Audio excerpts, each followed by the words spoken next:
Well, hello everyone. The time has come. It is I, Josh, and this is Tyler. It is I, Tyler. Yes, exactly. So, what we're gonna do today, since as of this recording, Godzilla vs. Kong comes out literally in a few hours on HBO Max, and it is gonna be in theaters by tomorrow. So what we're gonna do is we're gonna do a tier list. Chronological order. Every King Kong and Godzilla movie that has existed or has been made since The dawn of time. The dawn of time. The dawn of time. But anyway, also don't mind Tyler. He's gonna be eating throughout the whole video as we make A little this bit of ASMR. Yeah. Yes, it's free real estate. But anyway, so yes, if you're not familiar with tier lists, you probably should be, because, we're definitely the first people to do this, right? Yeah. Yeah, we're just definitely the first people to ever do tier lists. He said yolk. But anyway, yeah, if you don't know, it's basically just a ranking system. So what we're gonna do is that usually it goes S, A, B, C, D, E, F kind of a thing. S usually being the best, and then F being at the very bottom. We're that group of guys who said, you know what, we're just gonna make it kind of unique. So we said we have kaiju crap. So this is like the lowest of the low. This is all the movies that are just, not really worth your time. The sequel trilogy to Star Wars type level. Wow, okay. Well, all right then. Then we have these are the movies that are like, they're not good, but they're not complete garbage. They're just or whatever. Yeah. These are the good movies, the middle of the road movies, the ones that are like, I can see, you can handle watching it. You can definitely handle watching it. These are the movies that we enjoy. I think this one's going to have a lot of movies that I personally enjoy. Okay. Chef's Kiss. Chef's Kiss is just, these are the movies that are just really, really good that I would highly suggest. These are, high recommendations. And there's the God tier, or God parentheses Zilla tier. Because the pun. Don't look at the pun, If you couldn't tell, he made the names for this list. Yeah, I did. I'm just here for the ride. Yes, you are. Even though you've seen most of these movies as well. Yeah. The Godzilla tier is these are the movies that are so high in just, like, film, like, these are classics. These are movies, in this tier, these are movies that are absolute must-sees. Like, if you haven't seen them, what are you doing with your life, kind of a thing. Anyway, let's cut to the chase. Let's start it with King Kong from 1933. All right. I'm putting this right off the bat. Wow. We have our first Godzilla tier. You have to realize, for 1933... this movie was insane.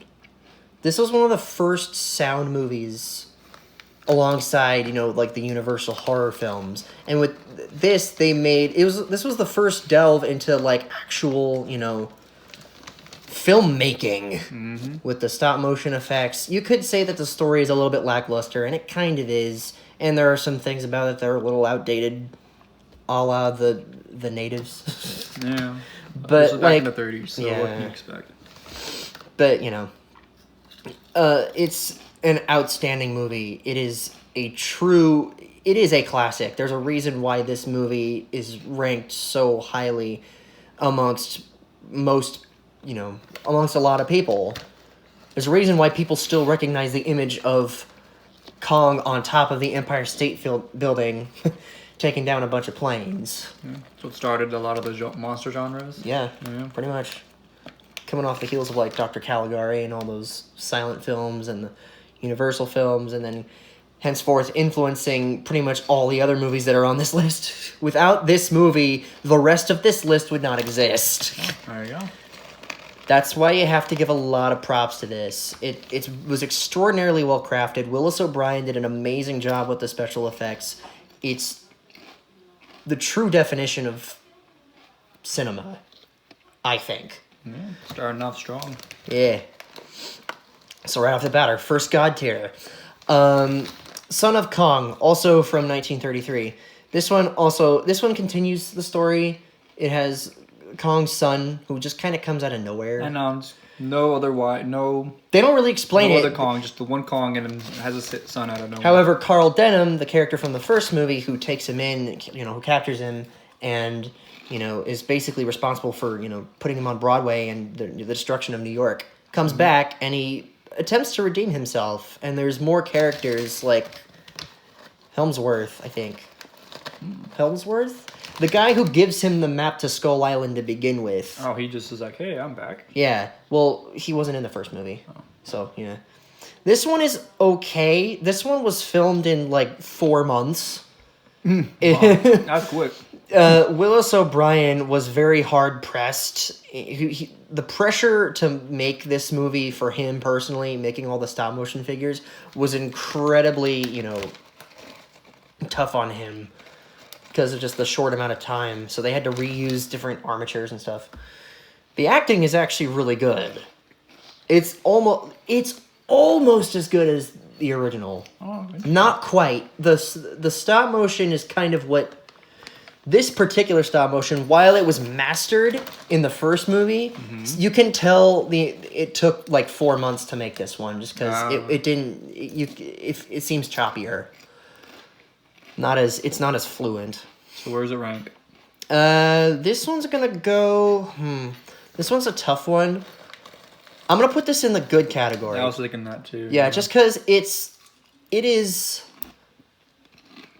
almost as good as the first movie, but there's just a couple, and it's the actors do great. Robert Armstrong, he's great as Carl Denham. He's actually likable.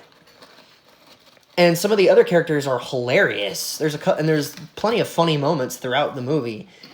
It is also a really short movie. It's an hour and 10 minutes. Oh, super short. But it's not that long. Yeah. It's a good recommendation. I think you can live without it, but I'd say give it a watch. Yeah. All right. What's next? Godzilla, the original, or Gojira from 1954. All right. Where is this bad boy going? Huh? It's another top tier. Surprise! It's another top tier. This movie, I can't don't watch the American version. The American version has 40 extra minutes of Raymond Burr. Yeah. Oh, yeah. And it came out 2 years after the original. And that was the American version of this, which was called Godzilla King of the Monsters. Don't watch that one. Watch the original Japanese version. Oh, yeah. This movie is... I can't begin to describe how emotional this movie is and how dark it is. Yeah, it gets pretty dark It's at some point. dark. It's almost a horror movie. There's some horrifying shots of there's people dying in the hospital. The music is some of the best ever. Oh, yeah? I mean, of course, you have the classic... And then all the music... Classic. And then, of course, all the music when Godzilla's destroying Tokyo, which is a great, just riveting... It's horrifying. And, of course, it was made during a time, when the war was... Right after It was kind of right after, in the wake of the war, World War II. And after, it was directly derived from, the Hiroshima and Nagasaki bombings. And granted, it was heavily inspired by the Beast from 20,000 Fathoms in terms of the design. He was originally going to be an octopus-type design, believe it or not. For Godzilla? Yeah. They were going to Godzilla an octopus. Yes. But then they looked at Beast from 20,000 Fathoms and they said, this seems better. Reptiles are the way to go. Yeah. Dinosaurs are the way to go. Oh, yeah. But instead of, stop motion, they went with a suit, which is also cool. Even though Haruo Nakajima, bless his heart, rest in peace, kind of suffered through wearing a 200-pound suit made of just rubber and latex all over his body. Sacrifices, man. Yeah. Took one for the team for the Kaiju franchise. Yeah, no kidding. Jeez. And of course, subsequently, he's played every iteration of Godzilla up until versus Gigan, I think. Yeah, up until 1972.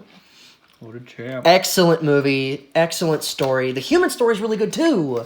The three-way, the love triangle is actually really well done. And, of course, Dr. Serizawa is one of the most iconic human characters in all of Godzilla lore. Mm-hmm. And the acting is just on point. The actors do so well, and this movie has made such a lasting impact on a lot of people, a lot of filmmakers, just like King Kong has, myself included. I probably wouldn't be an actor or a thespian if it weren't for any of these movies, to be truthful. That's the whole truth and nothing but the truth. Just to be honest. Anyway, God Tier. Godzilla Raids Again from 1955. This is direct sequel to the first movie. Music is not by Akira Ifukube this time. It's done by Masaru Sato. It has one memorable music motif. Uh-huh. It's the first time Godzilla fights another monster. In this case, it's Anguirus. Mm-hmm. This one's kind of weird. Every time I watch this one, it feels a little empty. It feels empty and sort of B-movie-esque in comparison to the first movie. It's classy, but it's not nowhere near as good. Well, you kind of have the expectation of, hey, this first one was really good. How's the second one going to be? So it kind of has a high expectation to live up to, but then... Yeah. It has the worst shot of Godzilla in any movie ever, where he's the helicopter shot of him when he's standing on the ice. They were still experimenting. They had to, make do with what they had. I mean, yeah. The fights with Anguirus are really, really... Rushed. Just because of the camera speed. When you look at the camera speed, they don't even look like they're giants anymore. They just look like they're... It's like if you put another monster in the first movie and you gave it a lot of crack. Oh, yeah. Not to be crass, but it does seem like this movie is just a monster movie on crack half the time. Just because, the monsters are moving so fast. But you gotta give him, props for trying. So I'm going to put this one in I. This one's an I movie. I concur. That makes sense. Yeah. Okay. Full disclosure, I love all of these movies. These movies all hold a special place in my heart. But we're trying to go as objective as possible. It's a lot of space. And subjective as possible. So yeah, we do have a lot of movies. All right, here's the big one. King Kong versus Godzilla from 1962. Oh, yeah. Oh, it's my favorite. This is your favorite? Probably my favorite movie ever. Oh, wow. Debatably. Top. Okay. Not that that's saying much because, let's be honest, the movie objectively is kind of terrible. Yeah, it's cheesy. It's corny. Yeah. The American version especially, just because the American version takes itself so seriously. At least in the Japanese version, it knows that it's a comedy and it's a satire on Japanese commercialism and globalism. Mm-hmm. But of course, I grew up. This is probably one of the first ones we watched when we were young, because we had kind of first were getting into Kong and Godzilla, and when we heard that there was a movie where they both fought, we were like, "Oh my god, this happened! Whoa, mind blowing!" Thank you to James Rolfe, the Angry Video Game Nerd, for introducing us to this franchise. By the way, and this was one of the big points of one of his big videos where he kind of went in depth as it was going to be King Kong versus Frankenstein, but then Toho changed it to Godzilla, and then there was a rumor that there was a double ending, but then the double ending was all bullshit to begin with. So yeah, but I think you have to give this movie some credit. This movie has one of the best ending fight scenes. Oh, yeah, when they fight. I don't care how many people say this movie's bad. I know it's bad. Oh, I know it's bad. It has the worst Kong suit ever. It has some of the most non-realistic moments in any movie ever. But the final fight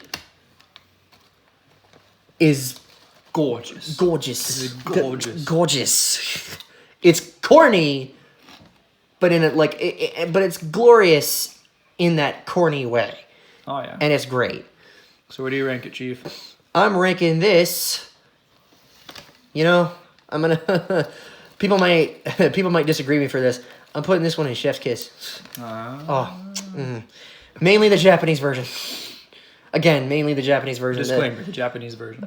If it was the American version, I'd probably put it in good. Okay. It'd be or like a low Chef's Kiss. This was probably a low Chef's Kiss. Oh yeah, we're definitely like ranking these via like. Wow. We're putting these in like, oh, this row is like the closest to the box is gonna be, you know how people do that? Oh yeah. They're doing like their own little rankings in the little boxes. But anyway.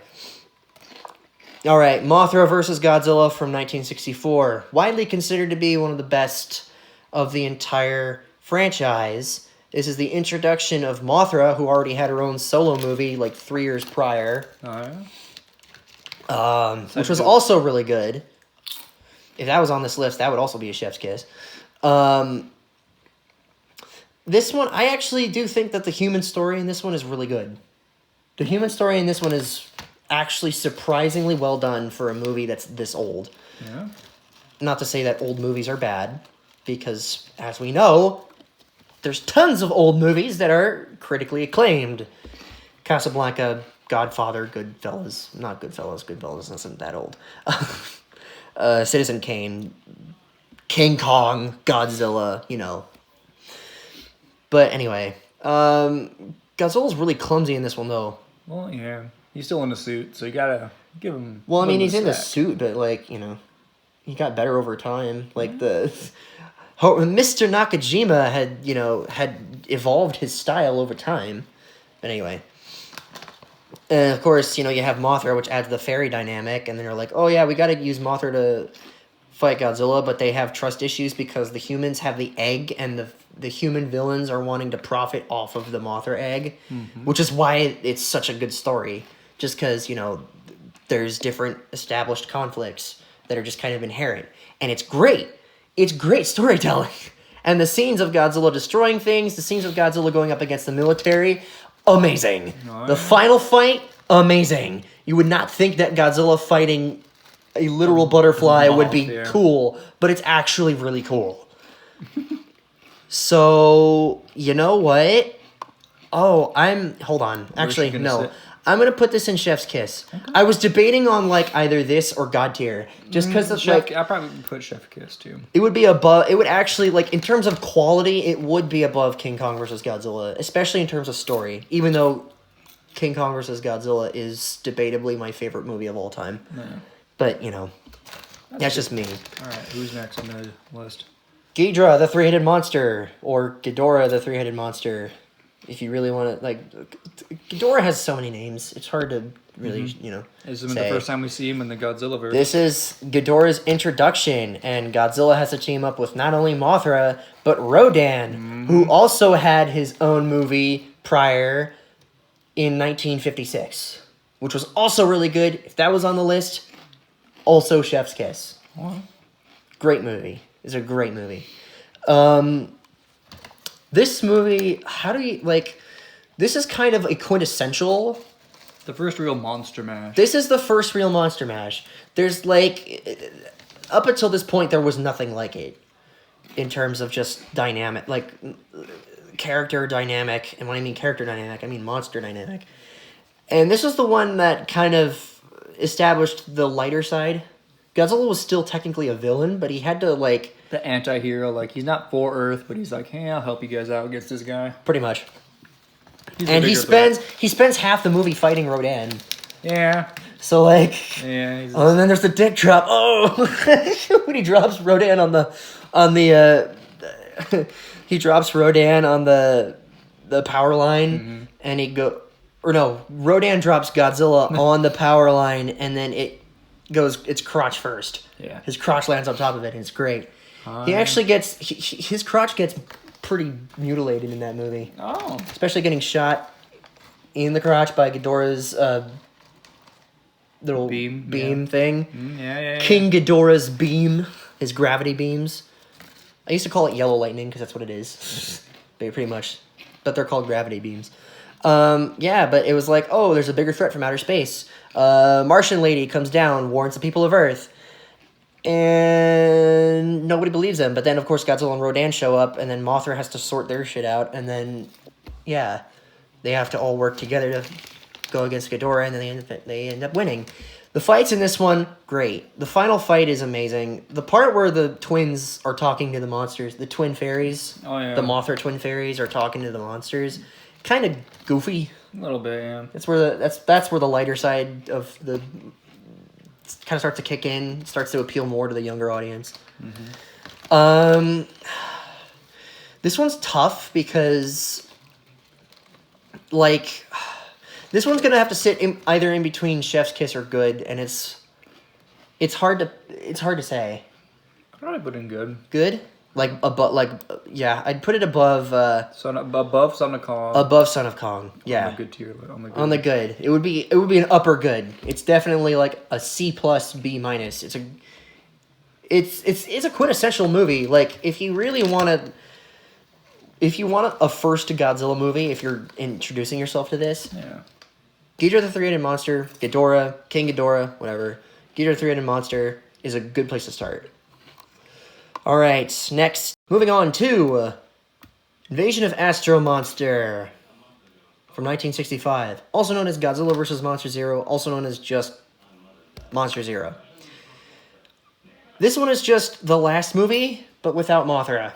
Yeah, they were like, eh. And it's very, very sci-fi outer space influenced. It's the only time Godzilla's ever fought another monster in outer space. Very interesting. Or just it's the first one in outer space. I should just say it's the only one. It's the only one so far in the entire franchise where Godzilla fights on another planet. Yeah. Like, and I remember that fight. I think that's what got me into it. For both of us, that's what got both of us into it. We were both really into, we watched, what was it? It was a T-Rex documentary from like 1994, and it was made by a non-profit organization in California, right here in good old California, and it was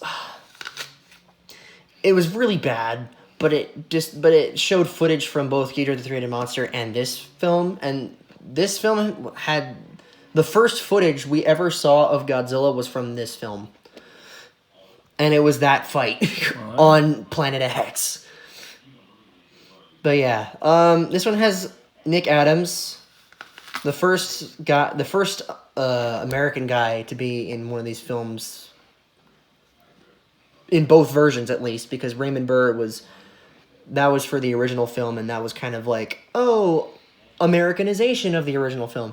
This was the first time, like Nick Adams was shipped over to Japan to make this film alongside Frankenstein Conquers the World, which has the Frankenstein monster fighting Baragon, and it came out the same year in 1965. Mm-hmm. That's also a good one. I would put that in either Good or Chef's Kiss. Whichever. It might be in between. I don't know. But yeah, this one has a lot of sci-fi elements to it.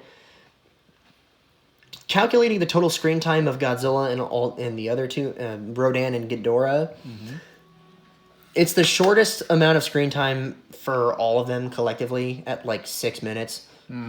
But with that amount of screen time, they use very sparingly, and it's great. There you go. Every time they're on screen is actually it's amazing. Nick Adams does a good job. Kumi Mizuno does a good job. Akira Takarada does a good job. The whole cast. The Exilians, classic villains. This movie definitely was a big inspiration on things like Star Wars and Star Trek, just with the sci-fi, the whole sci-fi aesthetic. It didn't quite establish the same kind of world that those films did, Not but even close. it is part of this. It was a big influence.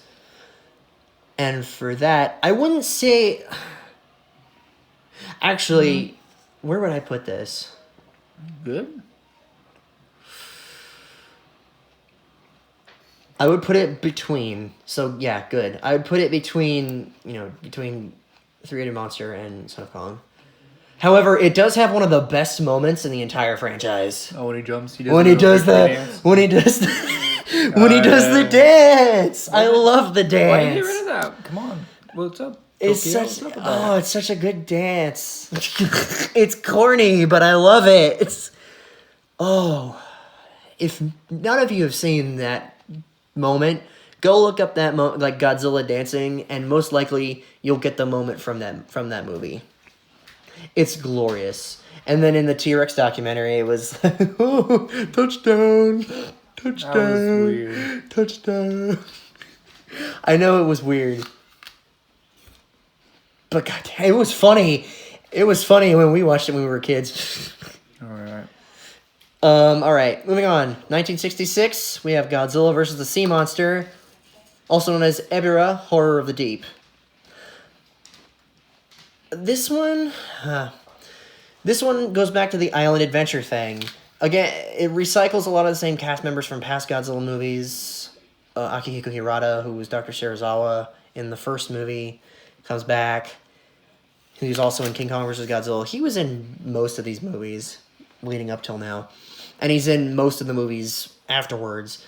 He plays the leader of the Red Bamboo, which is a terrorist organization who builds some nuclear base on an island, which is an island that just so happens to be right next to Infant Island, which is Mothra's. It's her island. It's Mothra's island.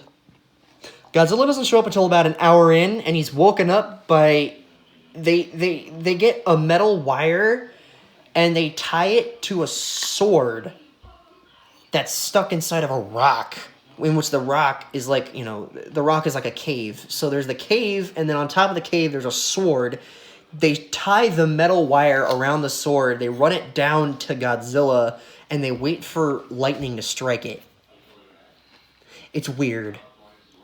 Also, Ebirah is kind of a poor excuse for a sea monster, don't you think?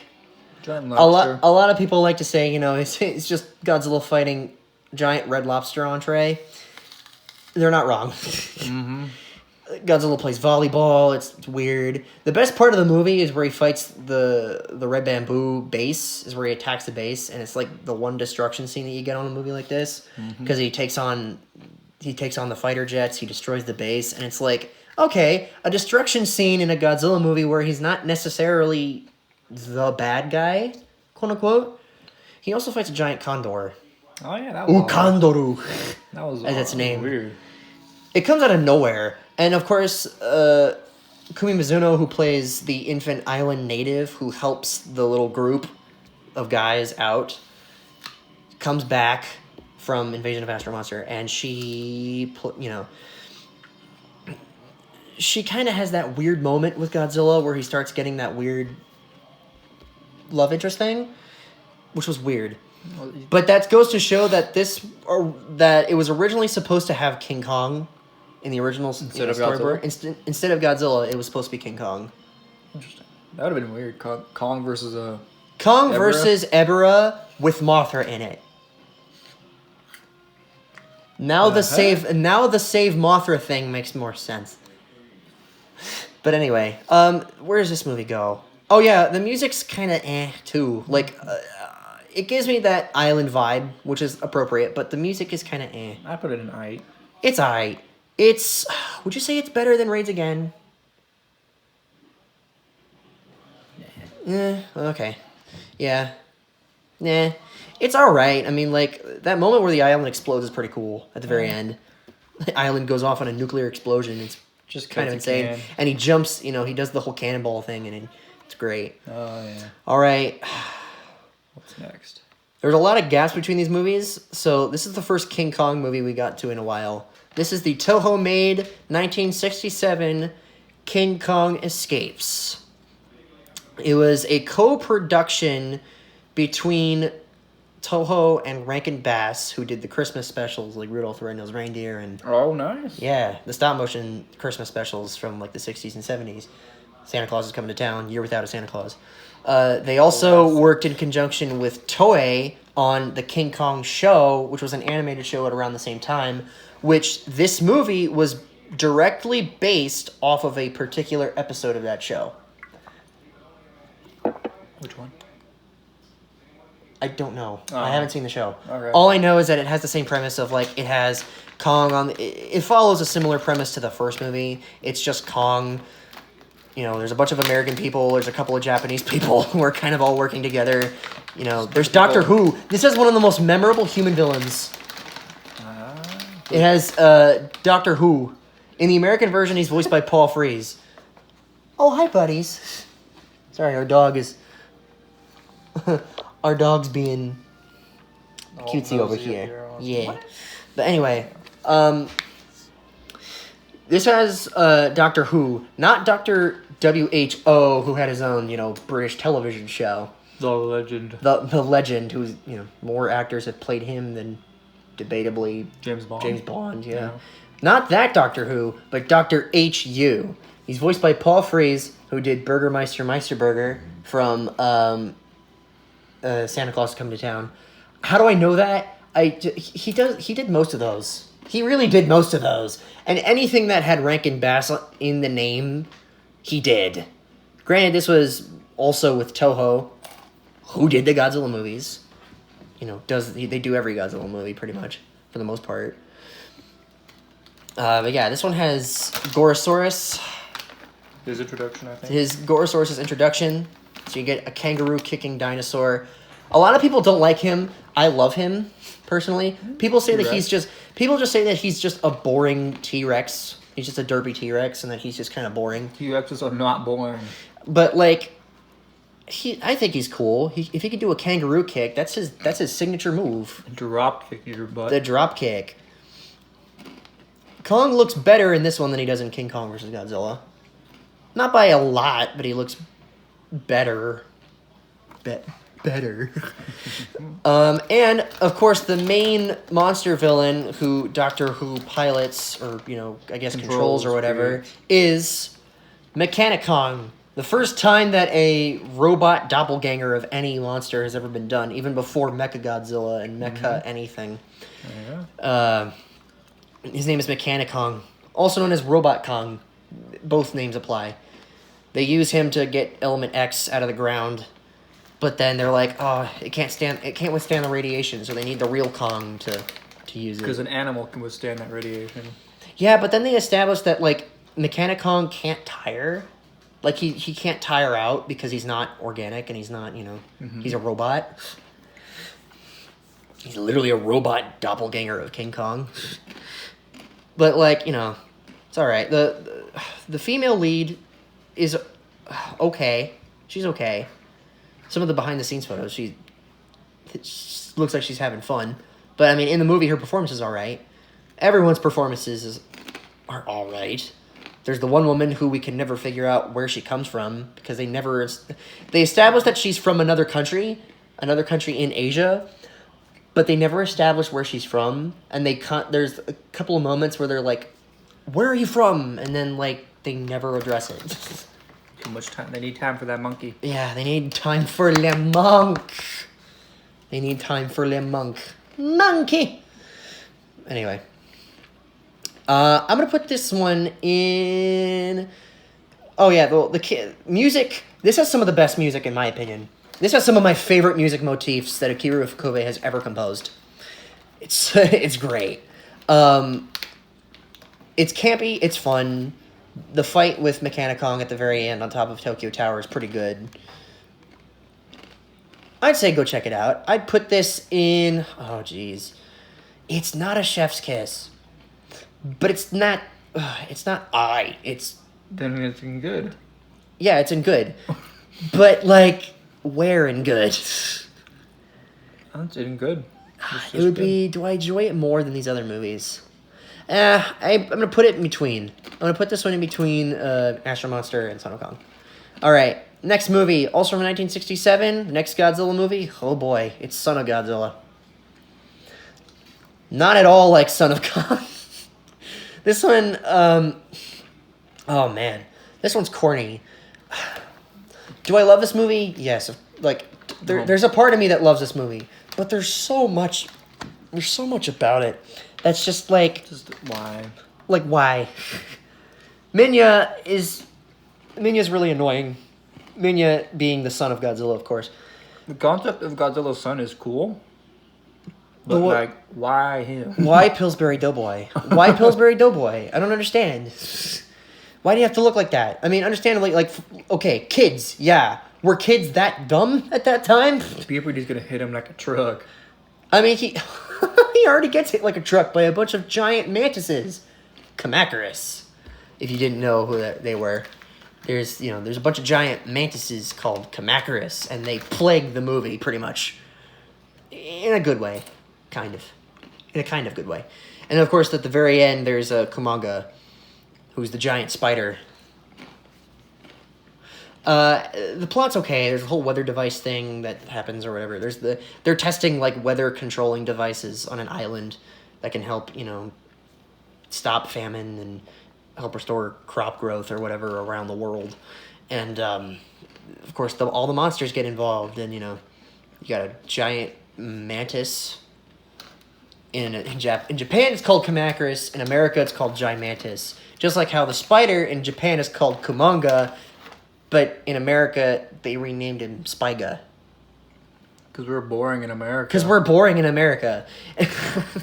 But anyway, the fights in this are okay. I think the fights with Kamacuras are pretty brutal.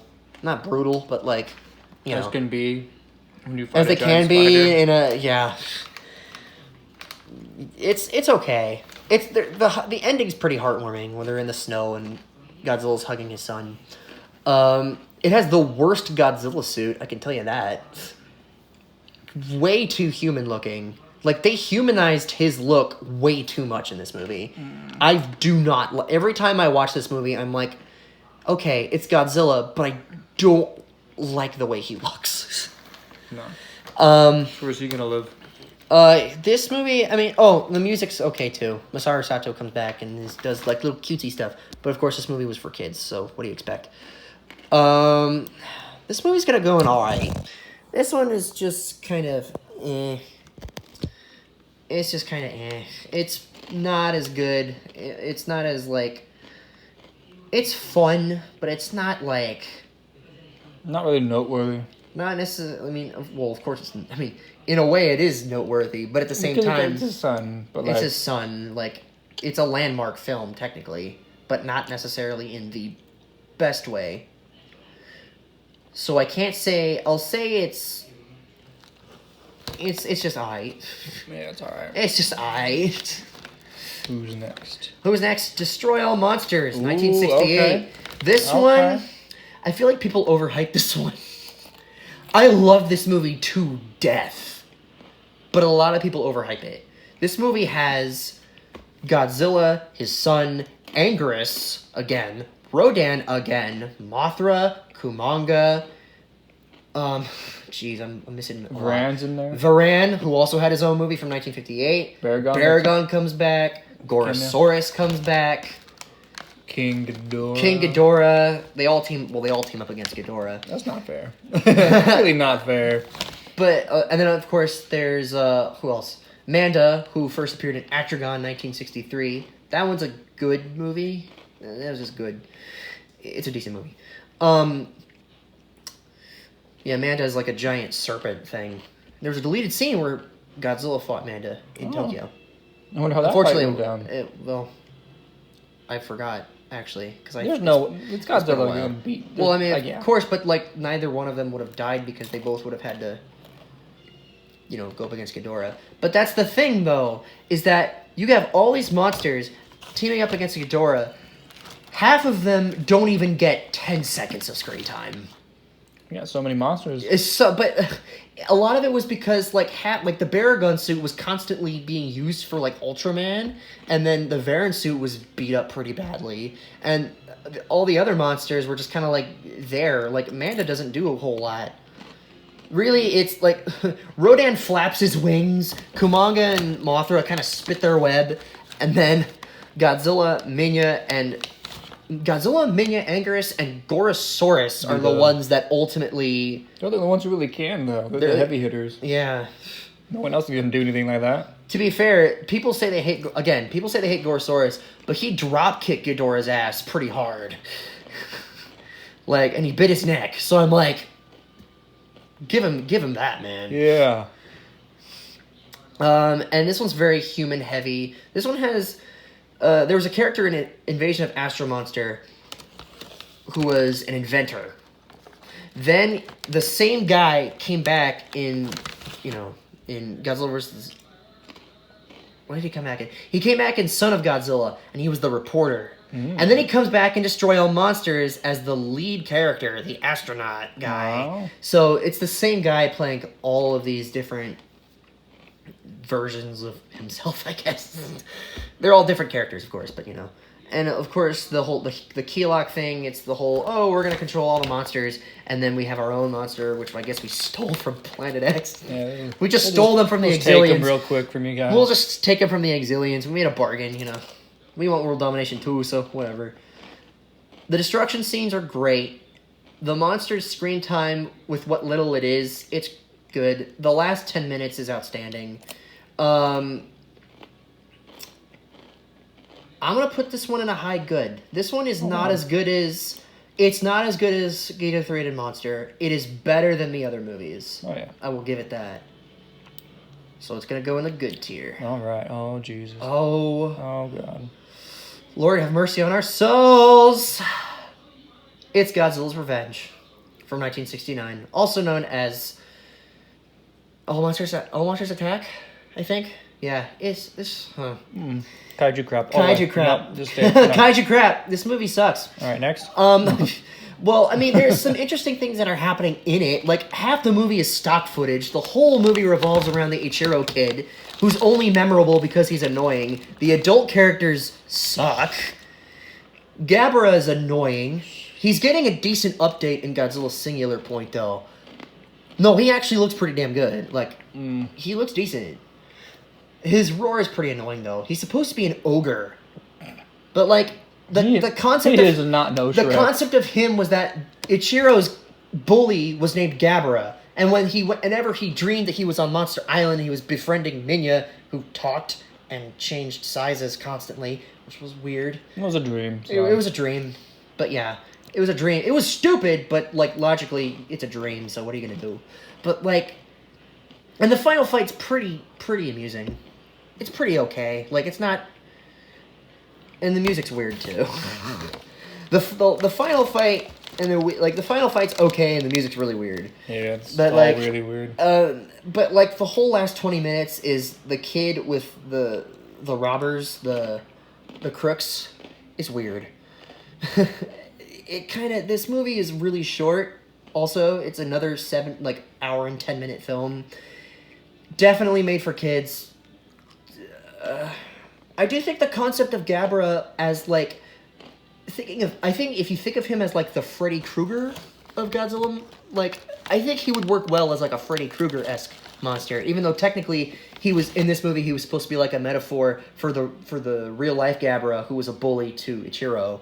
Like, Minya he is to Minya as Gabra the person was to Gabra, because, the whole movie was about bullying and, whatever. Yeah. Gabra does have electricity powers, though, which is, doesn't make up, right? Mm-hmm. I don't know. Nope. But yeah, it's bad. Again, all these movies hold a special place in my heart, but let's really think about it here for a second. This movie's really bad. Minus this one. All right, this is where we get into the interesting stuff. This is where we get into the 70s. I personally love all of the 70s Godzilla movies. They're like this was kind of... I hate to admit it, this was kind of my favorite era of Godzilla, personally. Okay. With that being said, half of these movies objectively are not very good. But let's think about that for a second. This first one we have is Godzilla vs. Hedorah, 1971, also known as Godzilla vs. the Smog Monster. This is the one where Godzilla fights a shit monster, basically. Pollution. It's a pollution monster, because this is the heavy pollution message. The whole movie is littered with drug-induced pollution, like images of like pollution. There's the Save the Earth theme song. The Japanese version's better of that song, personally, I think. I play the music from this era. I play on repeat. I don't know why. It's a guilty pleasure. The music in this era is very, very guilty pleasure to me. Okay. But yeah, Richiro Minabe. We had Akira Ufukube, who was the best by far. There's Masaru Sato, who does an okay job with the. He does most of the other Godzilla movies, believe it or not, at this time. But his composing is alright. But then we have Ichiro Minabe, who has some of the weirdest music compositions ever. A little bit, yeah. It's super patriotic sounding. It's weird. But then again, this whole movie's weird. You can't really describe this movie. Is it horror? What is this movie? The whole last fight scene goes on for like an hour. It takes up most of the runtime. That's a bit of an exaggeration, but it's a long fight. And Godzilla... but we do get that memorable moment. Oh, yes. Godzilla flies. Jet propulsion from his atomic breath. He flies. There you go. He flies. Godzilla flies in this movie. Because what can't he do? But I mean, like, yeah, Hedorah is an interesting monster. I think Hedorah is one of his best villains. I think the concept of a pollution monster, I think, works really well for him. Like, of course, the movie was like super strongly written in like those like pollution, save the earth, environmental narrative kind of thing. Very much so. And there's the weird drug induced like the fish scene, like the fish head scene, the silhouette scene where Godzilla's seen from a roller coaster. There's the weird choices of editing. This movie's bizarre, but I love it. How bizarre! It's bizarre, but I gotta be honest, I love it. I love this movie personally, and if you think about it, it's dark. It's another one of those. It's the darkest movie since the first one. It has some dark moments in it. It has, but again, yeah, of course, it has a lot of dark moments that could rival the first movie, but it also has a lot of really dumb kiddie moments that rival Godzilla's Revenge. So it's very, very like the dichotomy and the juxtaposition is real strong with this one. But I love it. This is one I can't like. It's great. It's great in that way. Just it's bizarre and like Andy Warhol-esque art in a way, in a weird. It's Andy Warhol-esque high art. I like to say. I would put in kaiju crap, but that's not you put in a kaiju crap. I put it in. I'm actually gonna put this in good. I mean, do you want to split the difference and put it in R8? You are part of this, Like your opinion matters in this. I mean. If you put it in kaiju crap and I put it in good, we'll put it in like. Alright, okay. We'll put it in R8. Oh. We'll put it above. No, I'm putting it. No, I'm putting it above. Okay. I'm putting it above all these. I do enjoy it more than Godzilla Raids Again, but like, Alright. That's a personal thing. All right, here we go. Godzilla vs. Gigan. This is where Akira Ifukube makes a comeback. He recycles a lot of his music. Just like half of the footage is recycled in this movie. It's your basic run-of-the-mill invasion plot. Kind of, revolt. It's one of my personal favorites again. It's another one of my personal favorites. Just because, the music's great, even if it is recycled from, like, King Kong Escapes, Frankenstein Conquers the World, and Destroy All Monsters. Like, a lot of the music is definitely recycled, and a lot of the footage is recycled. And the aliens this time around are, instead of being robots like the Exilians, instead of being rocks like the Kilax, the Space Hunter Nebula M, where a bunch of dudes in yellow jumpsuits are actually cockroaches in disguise. So do not watch the ending of this movie. If you guys do not like cockroaches, do not watch the ending of... Do not watch the end of this movie. Or most parts of the middle section. Don't do it. It's... There's a couple final moments where they do use real cockroaches. So if you don't like cockroaches, maybe you want to step away from this one. I mean, still check it out, but like if you're that squeamish, then like no. Gigan's cool. Gigan's cool. Finally get to see him. I mean, it's Gigan's introduction. It's his introductory movie. Cool character. He's one of the best. He's one of Godzilla's best villains. It does take a while to get started, though. It's very slow moving in the beginning, and you know, the guy goes in for a job at the theme park because of his comic book ideas or whatever. And again, it's another case of this movie doesn't know what it really wants to be. Does it want to be a kids movie? Does it want to be gory? Because there's some gory moments in it. Anguirus getting the buzzsaw to his face. The Gigan buzzsaw to his face. That's pretty brutal. Yeah. Even Godzilla gets cut up a little bit. Yeah. The destruction scenes are great. I love the destruction in this movie. And also, the final fight, while it does take place at night, the final fight goes on for a really long time. Just like Godzilla vs. Ghidorah, this fight scene goes on for an excruciatingly long time. Mm-hmm. But that's what I like. That's my cup of tea, is really long fight scenes. Especially with monsters that are good, like Godzilla, Anguirus, Gigan, and King Ghidorah again, for like the 5th time. Gotcha. Anyway. I'm going to put this one in... Oh, jeez. This one's also going to go in I. I'm going to put this one above... Godzilla vs. Ghidorah. Of course, if it was up to you, it'd probably be Kaiju Crab. But, of course, that's, most of this. Alright, Godzilla vs. Megalon, 1973. Richiro Manabe, back doing the score. Human characters, kind of corny. This one feels the most like... This was the closest these movies get to being Ultraman-esque. And not just because this is the introductory movie of Jet Jaguar. I also mean in terms of the cinematography and the way that it's shot and the way that the monsters fight. Very, very wrestling-style-esque. This movie was filmed in 3 weeks. That's quick. It was gonna be because like half the movie is stock footage from previous movies. It's cheating. Because they didn't have a budget. It was this one.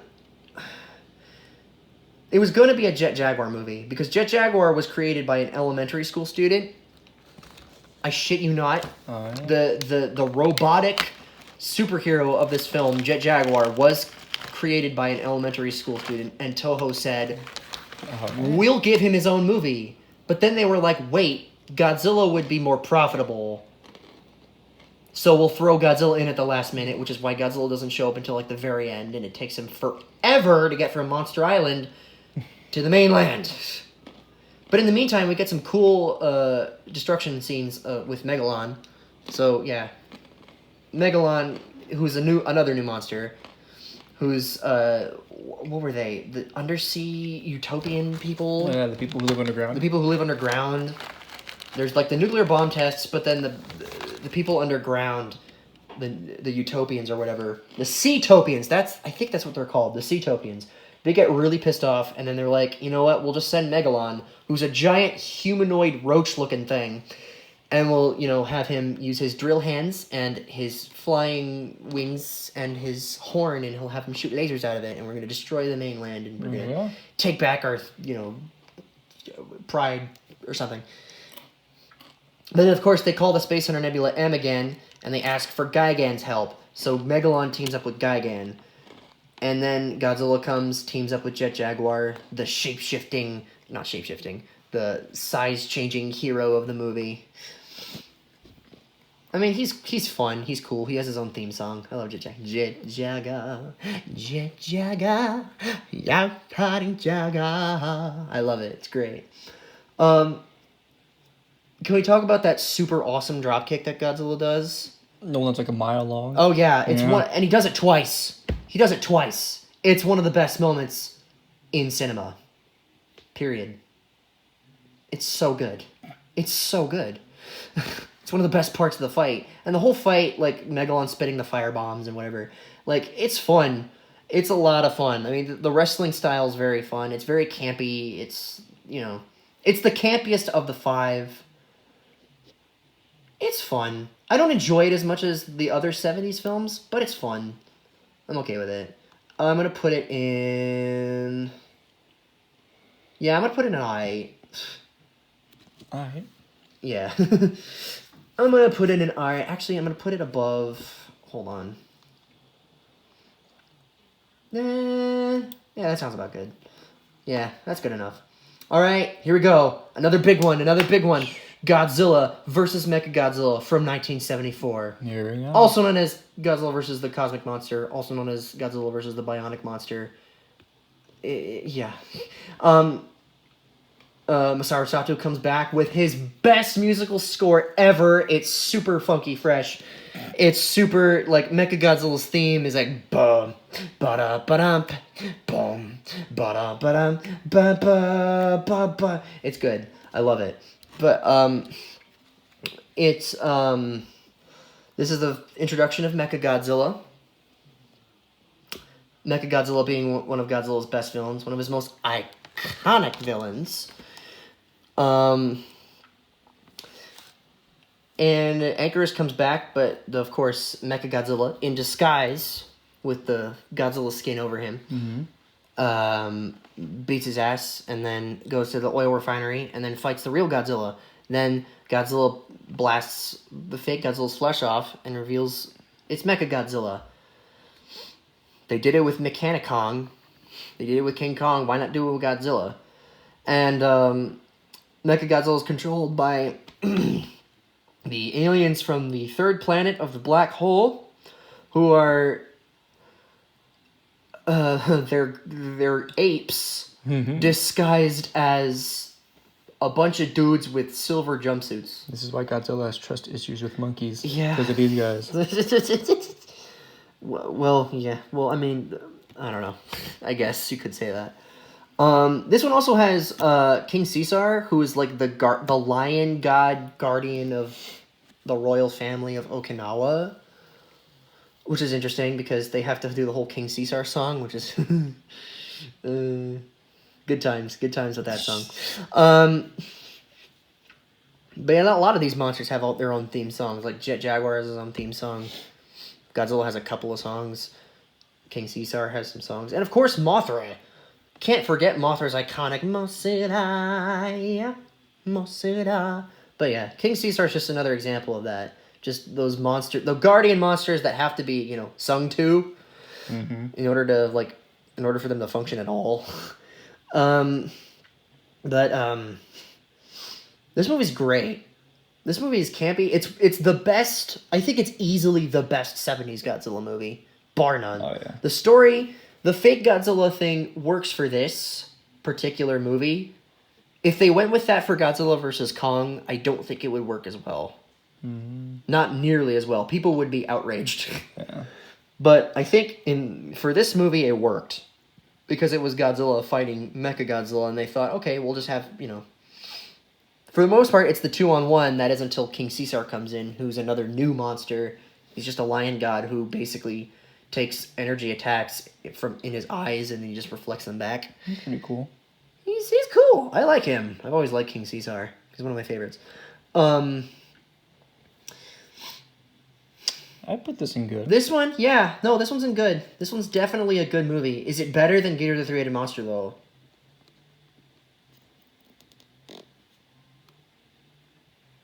I will leave that up to you. Okay.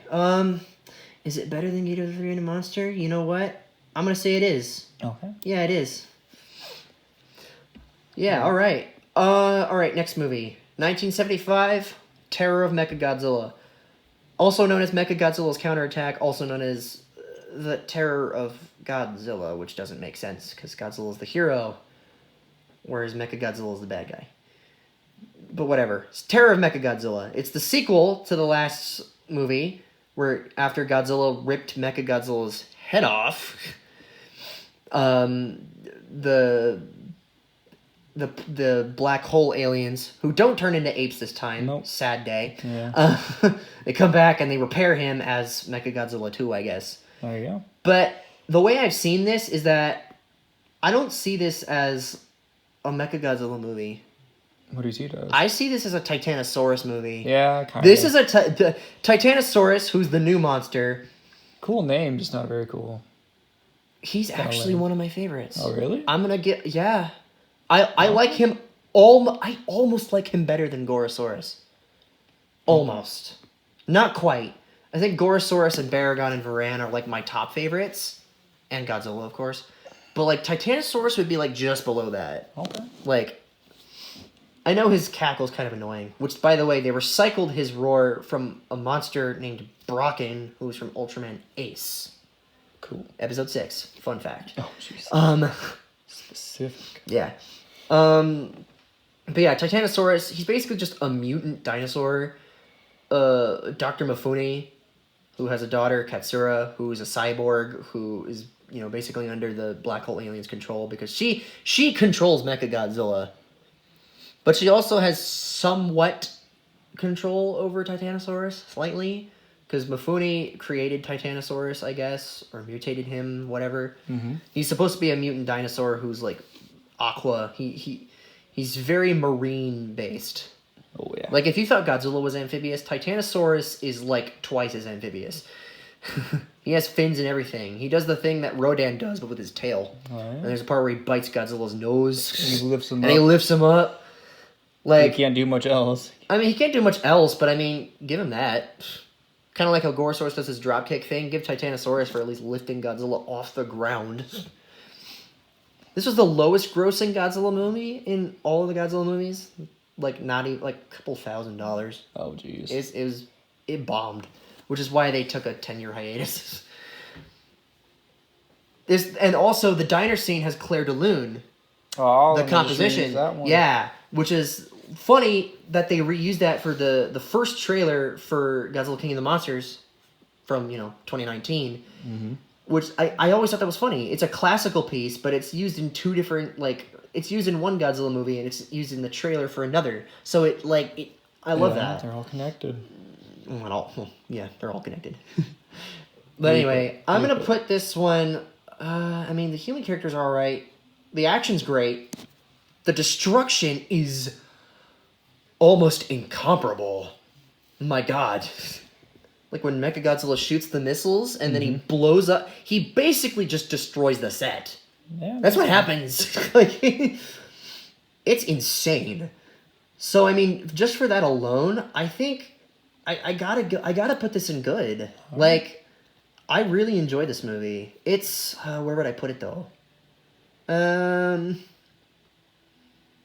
put it here. Okay. I'll put it above King Kong Escapes. All right, next we got King Kong, the remake from 1976. This one, I personally love this movie a lot. King Kong's roar, I think it's one of the best Kong roars, but that's because it's the typical, like, monster roars that you hear in most films. Mm-hmm. But it's really good. And the music by John Barry is outstanding.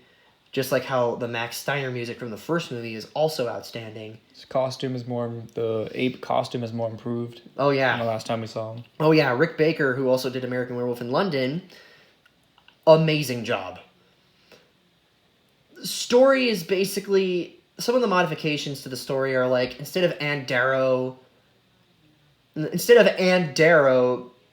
being picked up or off the streets and becoming an aspiring actress being used for the movie, instead it's Duan, who's already an actress, who gets washed up to the boat or the ship by, on the raft out of nowhere. It doesn't make sense. Yeah. Jeff Bridges does a commendable job as this film's Jack. He's a primatologist. No, he's a paleontologist who specializes in primates. Oh, interesting. So I wouldn't necessarily call him he could be a primatologist, but like more so the prehistoric type. Yeah. Funny because Gigantopithecus is like the only one, unless you count all of the human ancestors like Neanderthals and Australopithecus and stuff. But anyway, all the scenes with Kong are amazing. Fights a snake at the end. He fights not at the end, but like he fights a snake At the end of the Skull Island. The Skull Island section. At the very end. Yeah, he fights a snake. The human characters, instead of trying to film something, it's the human characters who are in search of oil, because the main villain guy, who's like a Carl Denham-esque, he's not a producer this time. He's an oil, like, looking for oil. He's looking for oil. Because America. Yeah, because money. And, so, at the very end, they use, the story is similar. It's just similar enough. People say it's a lousy remake. People say it's, kind of, whatever. I think this is a good movie. It stands up to... I mean, De Laurentiis produced it, and I think his company kind of stood up to the challenge with this one. I think the final scenes with Kong going through the city. Remember when Kong took the girl out of the train? Yeah. And he threw her ass on the ground. Yeah. And then he dropped the train on top of her, hence, exploding it. Basically. Oh my god.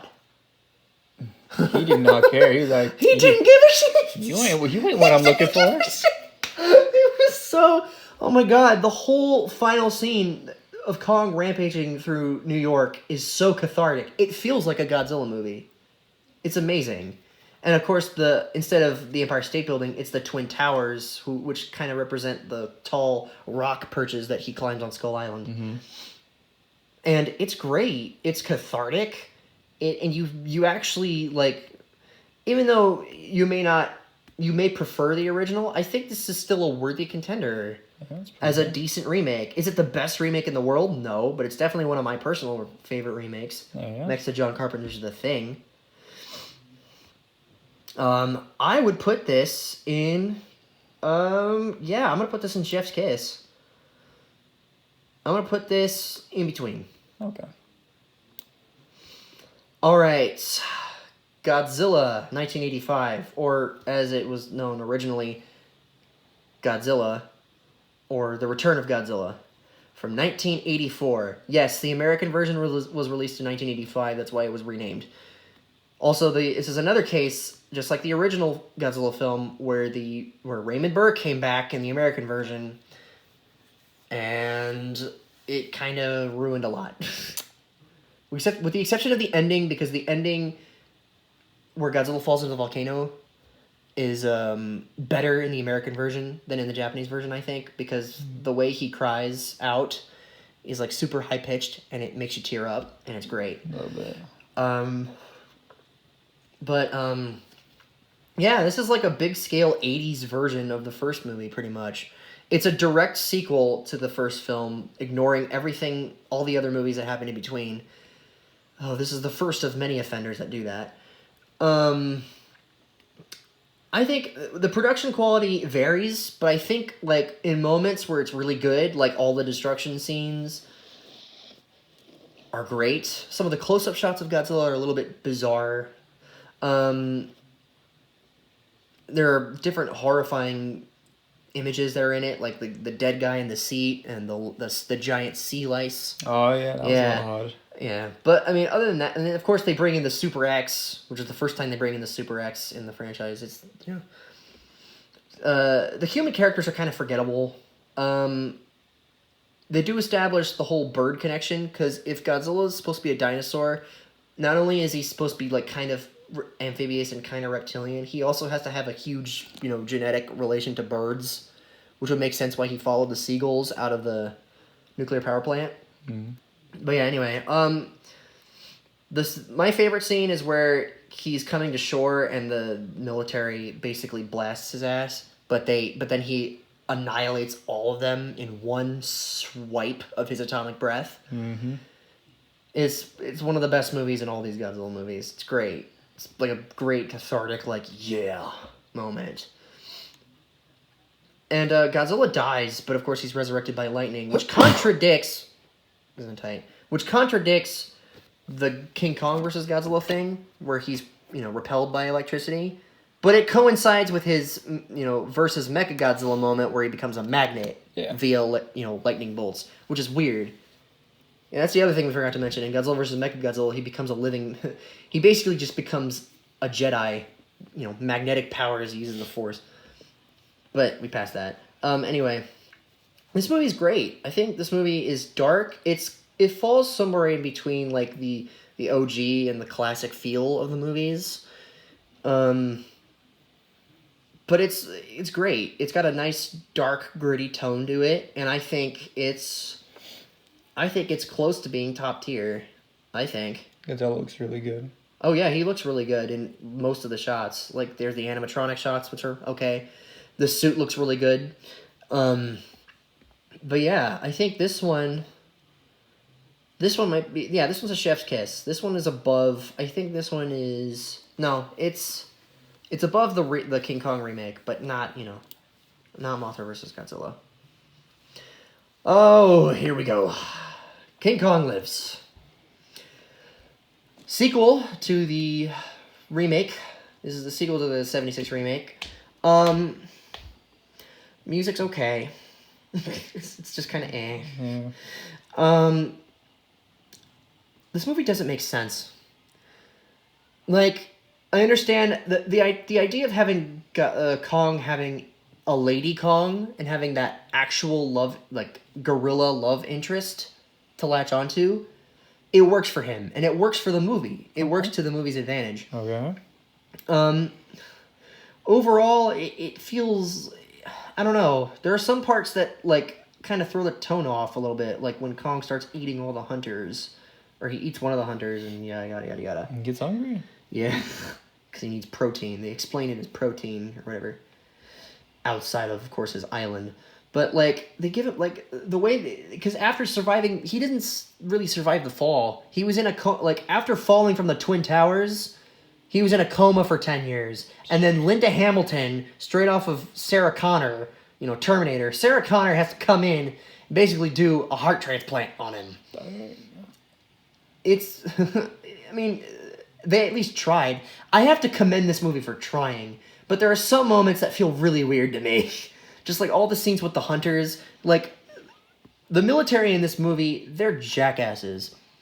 But the only characters in this movie that are worse than the military are all of the southern white, like, gun nuts who are like, I want to have Kong's head on a mantle, or like, I want to have this head, like this ape's head on my back of my truck big, or whatever. I know, but they're dumb. This is after Kong, by the way, goes into this village. He's just wandering aimlessly through a village. And everyone gets out of their houses and scatters. Meanwhile, what does Kong do? Absolutely nothing. He just stands there, just wondering, like, why is everyone running? Well, I'd probably run too. Why is everyone running? And then everyone's like, oh my god! And then they try to go after him, but he's like, he's not doing anything. He literally does nothing. And, like, it's weird. And the story is just kind of eh. I think Linda Hamilton is the best character in the movie. Not just because she did well as Sarah Connor, but because, she does, She's good. She's good. And at least everyone else tries, but it feels like half of the motivations aren't there. Just the motivations from all the characters are just kind of there to just be there. Kong wins. He beats the military, but then he dies after he watches his son being born. So, like, because, yeah, he shacks up with the Lady Kong, and then she gets into the barn, and then she gives birth to the baby Kong. Yeah, it's weird. This movie is alright. It's not. I'm not gonna put it. I like this movie. I like all these movies, but I'm not gonna put it above like. I'll put it above. I'll put it above Son of Godzilla. Yeah, it's alright. It's not good. I'm not gonna say it's crap, but it's definitely not good. Alright. By any stretch of the imagination. They tried. They really tried. It just, there were certain things about it that were kind of Alright. Jumping from 1986 to 1989. We got Godzilla versus Biollante. One of the most for years it was one of the most underrated Godzilla movies. Up until recently where it started getting more critical praise. Mm-hmm. This one has a direct sequel to 1984, Godzilla, Return of Godzilla. Comes out of the volcano, whatever. Military attacks him. A scientist takes the cells of there's a scientist who's working on plants, and he takes, the cells of his dead daughter, and then he combines them with the cells from a rose petal and Godzilla cells, which are called G cells. Because why wouldn't you? Why wouldn't you? Because why wouldn't you? And apparently, once you do that, what does all of that equal? What is Godzilla cells plus human female cells plus rose petal cells equal? You get Little Shop of Horrors. Yeah. But also keep in mind, I mean, Biollante goes through several stages in this movie, and she's wow. Calm down there, buddy. No, I mean I don't mean it like that. I don't mean it like that. I mean holy crap, the special effects in this movie. Good. Outstanding. Oh my god. They had to have at least 2 or 3, maybe 4 people operating Biollante. And she's big enough to almost swallow Godzilla whole. And she also has the vines going everywhere, so she's a worthy adversary to Godzilla. She's like twice as big as him. Mm-hmm. Maybe 3 times as big as him. The story is very interesting. Human characters are forgettable. This one has oh god, what's her face? She's in Godzilla vs. Space Godzilla, which is coming out. She's basically in the rest of the Heisei series. Yeah. I can't remember what her name is, but she's the one who has that mystical connection or whatever with the Mothra twins and whatever. She has the closest connection with the monsters out of all the characters in the Heisei series, which started with Godzilla in 1984. Where's it go? Oh, where would it go? I mean, it would go, for the effects alone and the final fight, it would have to be at least a good. Okay. But I don't enjoy it, per se, as much as... I'll put it here, actually. I'll put it right here. Right dead center. There you go. I think, I do have to, there's also the Super X2, which, basically... is an upgrade of the Super X, but it, reflects Godzilla. It basically is like a mirror, and it reflects Godzilla's, or it blasts Godzilla's atomic breath back at him, which is cool. Music is good. I mean, overall, it's a decent film. It is. I do have to say it was very It was very, very underrated for years, and give it props for doing as well as pulling off something as well as it did, But anyway, moving on. 1991, Godzilla vs. King Ghidorah. This was the revival of King Ghidorah in the franchise.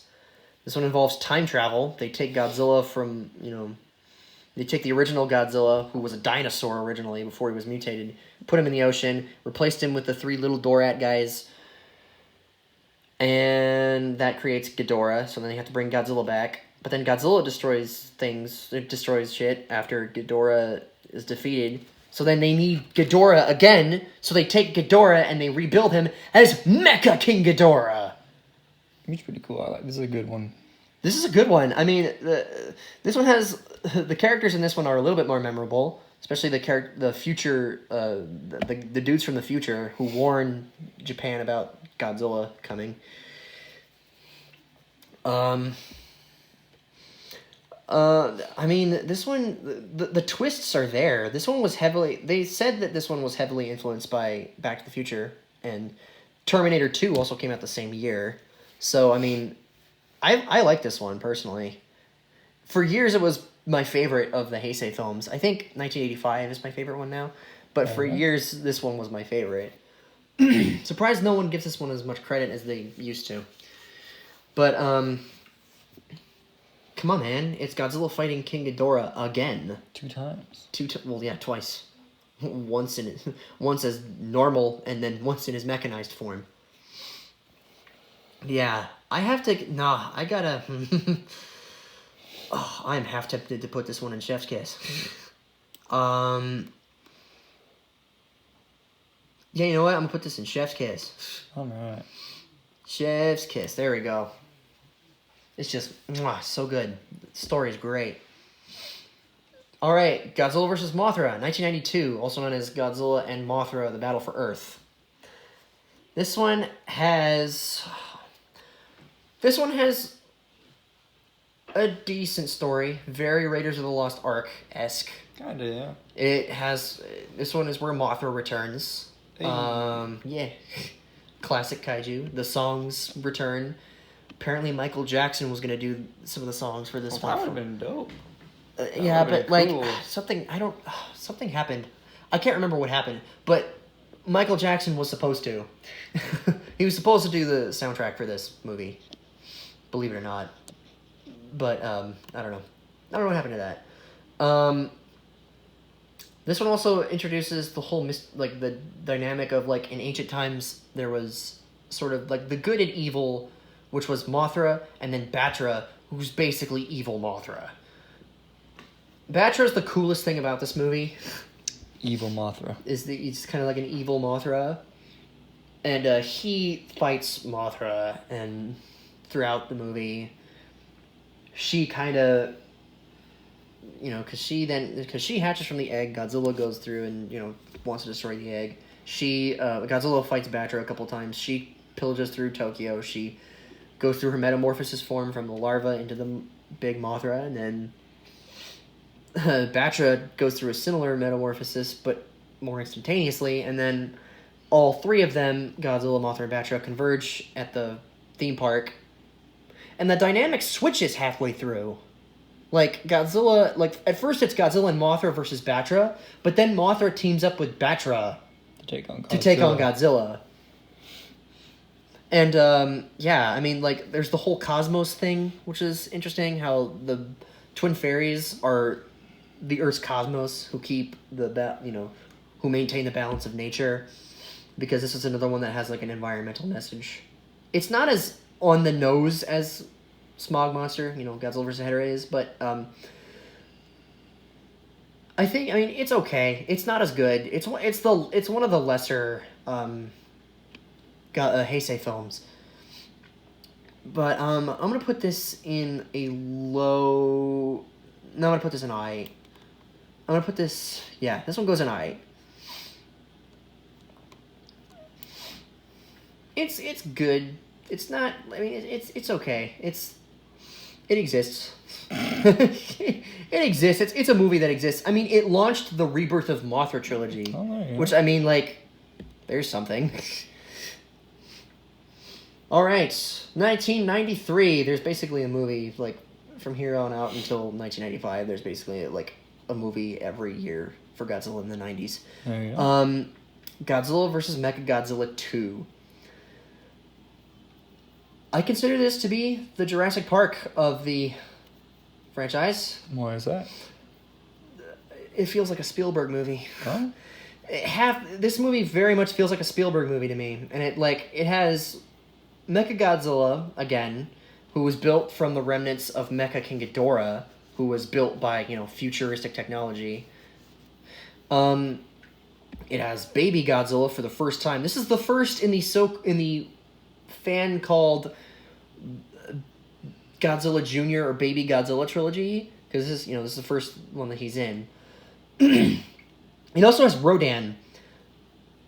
Here's the thing about that. My least favorite thing about this movie is the whole Rodan, like the explanation for Rodan being like baby Godzilla's half brother. That's weird. I don't like that. That doesn't make sense. I don't like that. That doesn't make sense.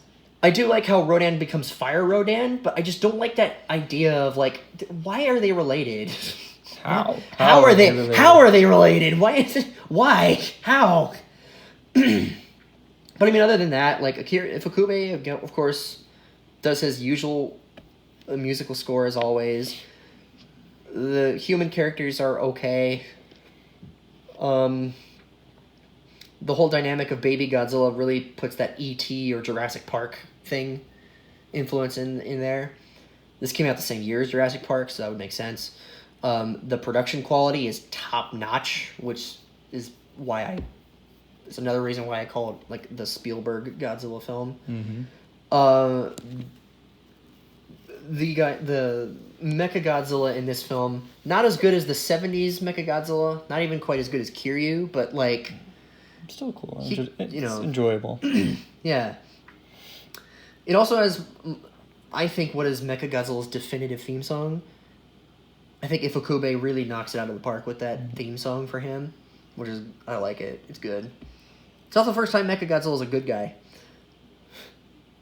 So yeah, instead of the other way around where he was the bad guy in the original two films, now he's, created by the JSDF, Japanese Self-Defense Force. I'm going to put this one's going to go, I think this one's going to go in an upper good. This, or like, somewhere around here. Yeah, it's like middle of good. Okay. It is better than, no, actually, is it better than, is it? I mean, it's, sometimes my mind kind of goes places. No, yeah, it's good. I think it's good. I think it's good, yeah. There's a lot going for it. There's a couple of things I don't like the whole Rodan explanation, but like other than that, like it's a good movie. It's a good movie. Godzilla versus Space Godzilla, 1994. First of all, what kind of name is fucking Space Godzilla? Number one. Basic. Number two, this also has what's-her-face, who's the, I mean, she's alright. Again, she's the same girl who was from Godzilla vs. Biollante through all the other Heisei films. Mm-hmm. She again comes back, does a commendable job. What am I saying? This one's just kind of alright. Yeah, no, this one's like Space Godzilla is definitely one of Godzilla's baddest foes, but like not really like it's kind of whatever. He takes all of his power from that building. Mogera is kind of lame. Yeah. It's Mogera's first appearance in this franchise since he was, again, an alien creation in The Mysterians from 1957. That movie would be... I'd put that one in good if it were here. But yeah, this one, instead of being created by aliens again, now he's, again, G-Force and the Japanese Self-Defense Force. They create him, again, from the remnants of Mechagodzilla. So they keep reusing the same metal to keep rebuilding these giant robots, and it's just kind of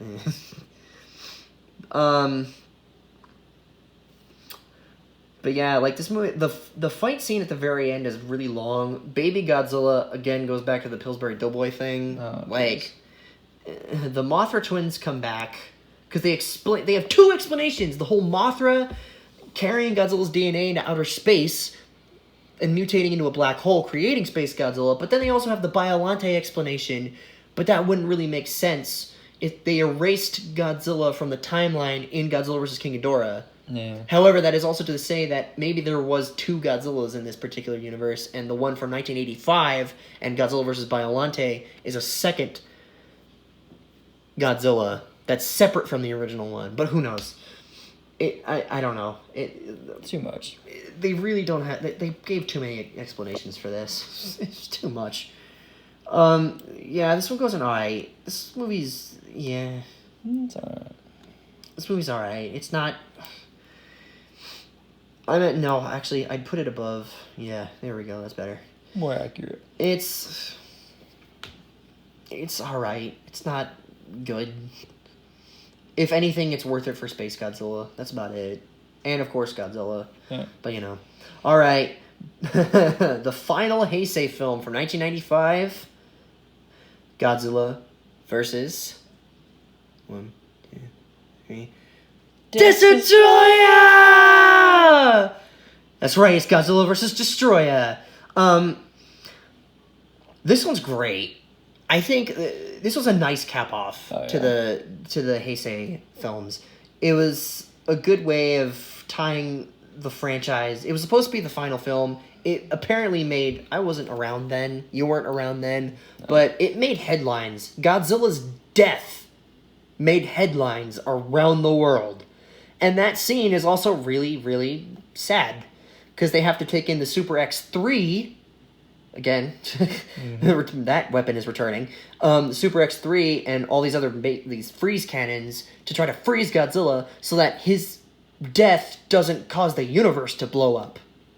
Because he is a nuclear... his heart is a nuclear reactor, after all. So when he goes into his burning Godzilla mode, like, stage 11 cancer mode, like, blowing everything up, just vomiting bits of his, you know, just...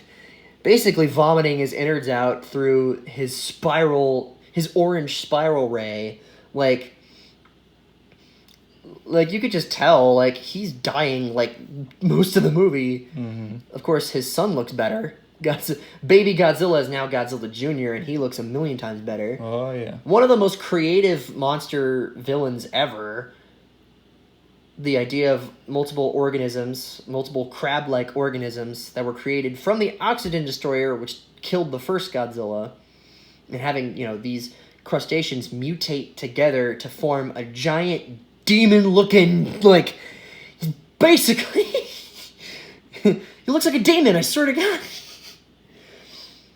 And even though, of course, with looks doesn't necessarily come power, he's powerful. Rob from ATN, shout out to you. I agree with him that even though Destroyer is powerful, and he's one of the most powerful offensive Godzilla villains, he's a glass cannon. He's not durable. Yeah. But that's mostly because of plot. Because they were like, oh, if Godzilla's dying, and he already basically killed Godzilla Jr., like... How do we finish him off? Oh, the military. It's kind of disappointing. Not have much of a choice there. Yeah, but whatever. Human characters do a better job. The story is more, you know, the story is cohesive. It's better. It's a lot better. It's a huge improvement over Space Godzilla. Is it perfect? No, but it's close. Pretty close. But is it close enough? Yeah, I'm putting it in Chef's Kiss. Uh-huh. Yeah, I'm putting it... where am I putting it? I'm putting it here. Yeah, this movie's damn good. I highly recommend this movie. Yeah, I'm putting it above these other movies.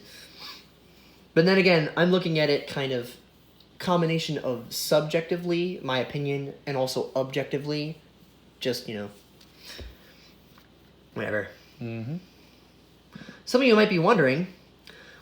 Hey, Penrod boys, why the hell is this movie on the list? Well, it bears the name, so we don't have a choice. Godzilla,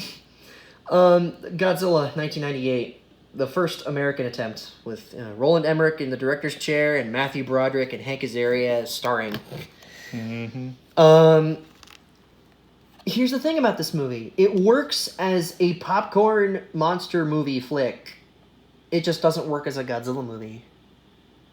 Like, yeah. They kind of tried really hard with this, you know. It's almost 2.5 hours long, which is too long. It's way too long for a movie like this. Mm-hmm. The military does most of the destruction in this movie. Oh, yeah. And it, like... More of a Beast from 20,000 Fathoms. Kind of, yeah. If the Beast from 20,000 Fathoms walked on 2 legs. But yeah, like, he kind of dodges everything. He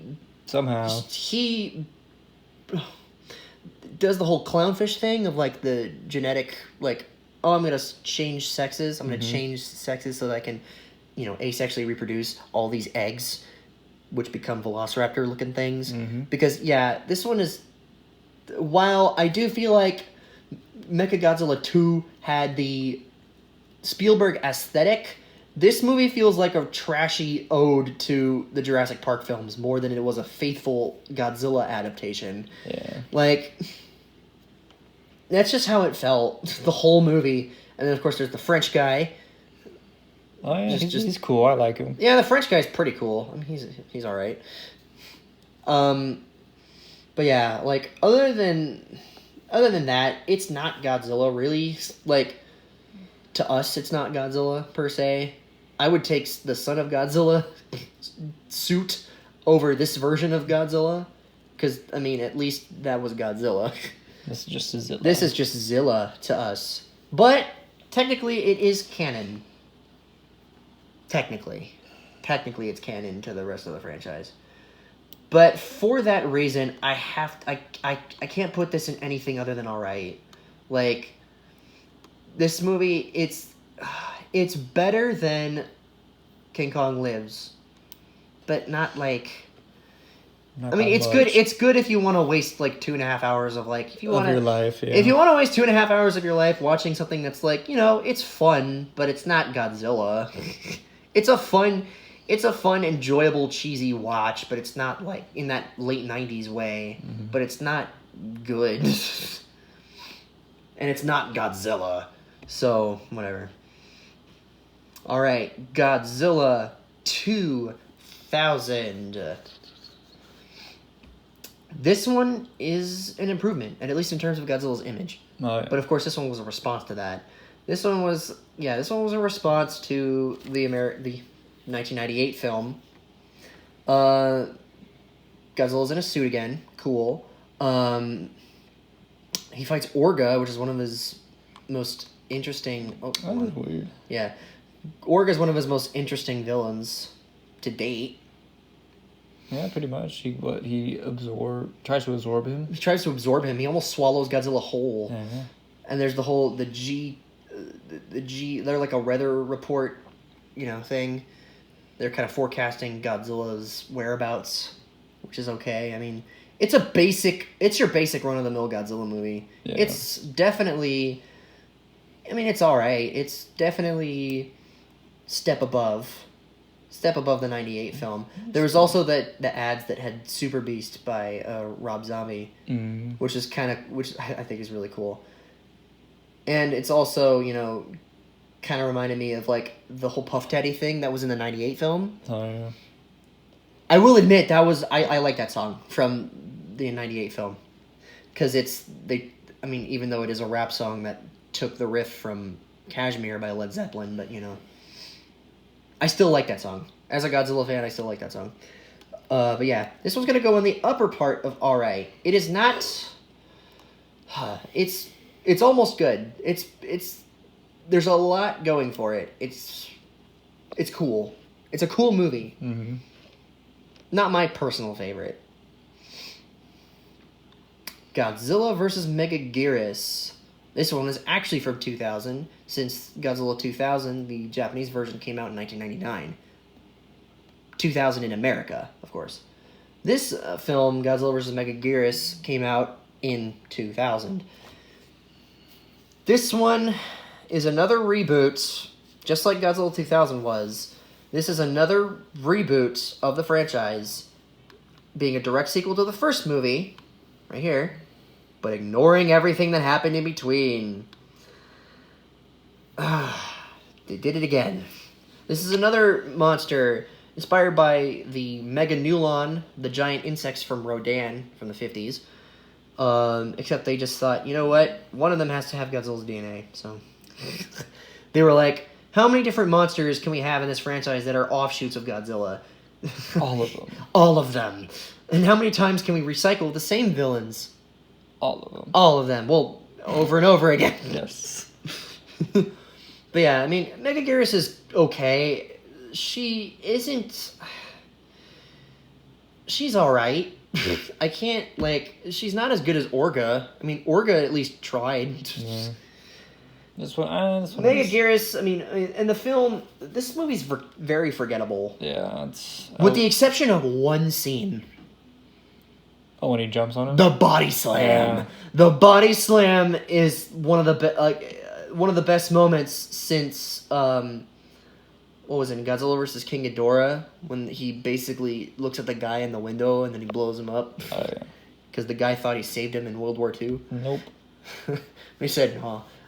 I ain't doing that. Yeah. This one, he tries to suck Godzilla's energy, but then shoot it back at him, but then that doesn't do too much. Yeah. They try to use a black hole to kill him in this movie, too, but that doesn't work. No. They use like, this futuristic, like, technology that's supposed to, like, you know, take wormholes or black holes and they shoot them at Godzilla and it does nothing. Does absolutely nothing. But, I mean, like, okay, like, this movie's okay. Yeah, this movie's alright. It's not as good. Yeah. This one's gonna go... I think this one's gonna go above... This is gonna go right here.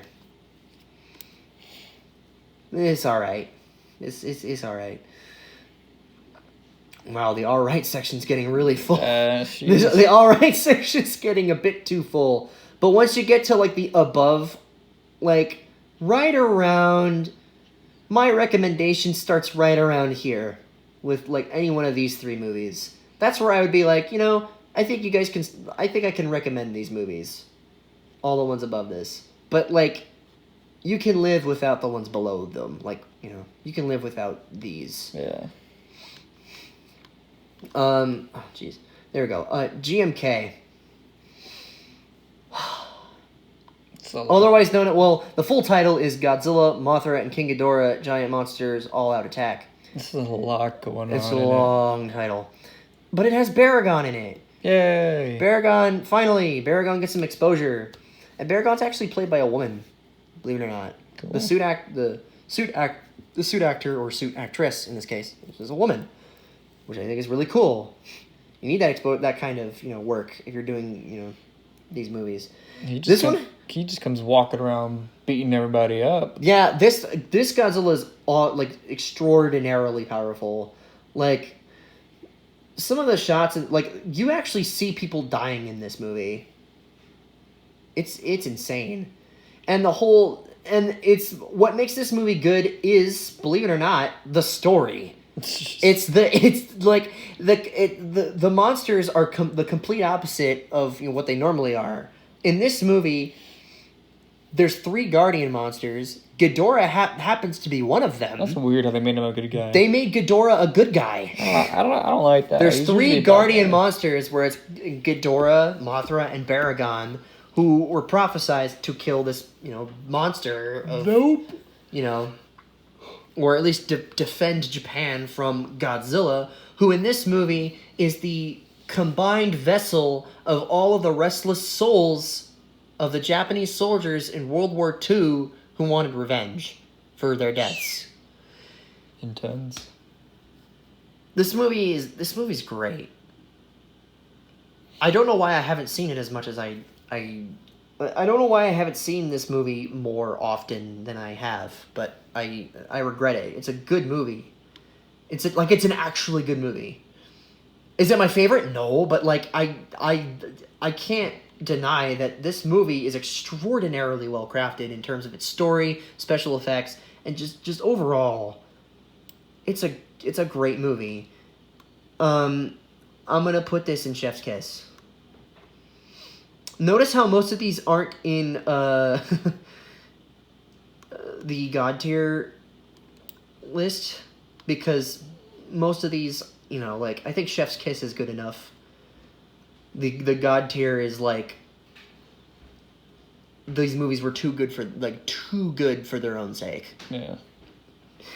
But yeah. Alright, here we go. Godzilla against Mechagodzilla. This is the 3rd time. Oh, did I mention all these movies are reboots? Oh, yeah. Godzilla 2000's a reboot that ignored everything that happened in between. Megaguirus, another reboot that ignored everything that happened in between.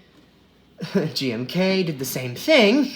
And now, the 4th time in a row, we've rebooted the franchise, being a direct sequel to the first movie, ignoring all the other movies in between it. So we get Kiryu. But we get Kiryu, we get Mechagodzilla, who's built around the bones of the original Godzilla. That's cool. Which is cool. I think, this particular Godzilla is one of the best Godzilla designs. Oh, yeah. Hands down. Next to the 1962 suit, I think. And Mechagodzilla looks really good, too. Yeah. Mechagodzilla, yeah. There's the part where he has the genetic memory where he remembers that he used to be Godzilla, or he used to be the original Godzilla, so then he goes on a rampage, which was really cool. It also has some very memorable music motifs. Mechagodzilla has a cool little music theme, and Godzilla has his own little theme in this. Good fight, good action. There's a lot of good action scenes in this, and I think it's satisfying. It is kind of, the plot is very run of the mill though. It has the main lead. What's her face? I don't know what her name is, but she's in these two Trilogy movies. But yeah, it's a good movie. It's got good action. It establishes the new version of Mechagodzilla. The Mechagodzilla being rebooted the third time around. I'm gonna put this in good. I'm gonna put this in good. Yeah, there we go. That sounds about right. It's a good movie. It's a really good movie. Alright. Alright. Finally, a direct sequel. 2003's Godzilla Tokyo SOS. Basically the last movie, because of course it's a direct sequel. Finally, thank God. It's not a reboot. It's a direct sequel to the last movie. The only difference is that this has Mothra in it. Hey. This adds Mothra, who was upset that the bones were taken, the Godzilla bones were taken from the sea. It's none of her business. I know, it really isn't. That's the part of the movie where I was like, whatever. But the climax is outstanding. Oh, yeah. I think the final fight where Mothra burns up. Shall say. And then she's always dying. She always dies, yeah, I know. But, of course, the twins kind of, or the larvae kind of avenge her. And they fight Godzilla, and of course, Mechagodzilla, Kiryu, in this case, also joins the fight. I think the action in this one is far better than in Against Mechagodzilla. Oh, yeah. Even though I find that movie to be more memorable, I think this one has better action overall. I agree. I do think the story was almost better in that one, too. Yeah. The story at least made more sense in that one. I know, it's a shocker to say that. But yeah, I'm going to put this... Yeah, this one's going to go in good as well. This one's going to go this one's going to go above it. Because the action's better. This one's going to go right there. Right in front of it. Yeah, right in front of it. It's better. All right. Final the Wars. 50th anniversary of Godzilla. We got Godzilla Final Wars. This is a good one. I was 3 when this came out. This is one of my personal favorites. Oh yeah, this is one of your personal favorites, isn't it? It's a good one. Keith Emerson from Emerson, Lake and Palmer does a lot of the music in this, and they're kind of he composes his own music, and he does some of the Ifukube scores. I have a lot of respect for Keith Emerson. He's a great musician from a great prog band and a great history with, very musically inclined. This one tried to do what Destroy All Monsters did more successfully? I would say so, yeah. Almost more successfully.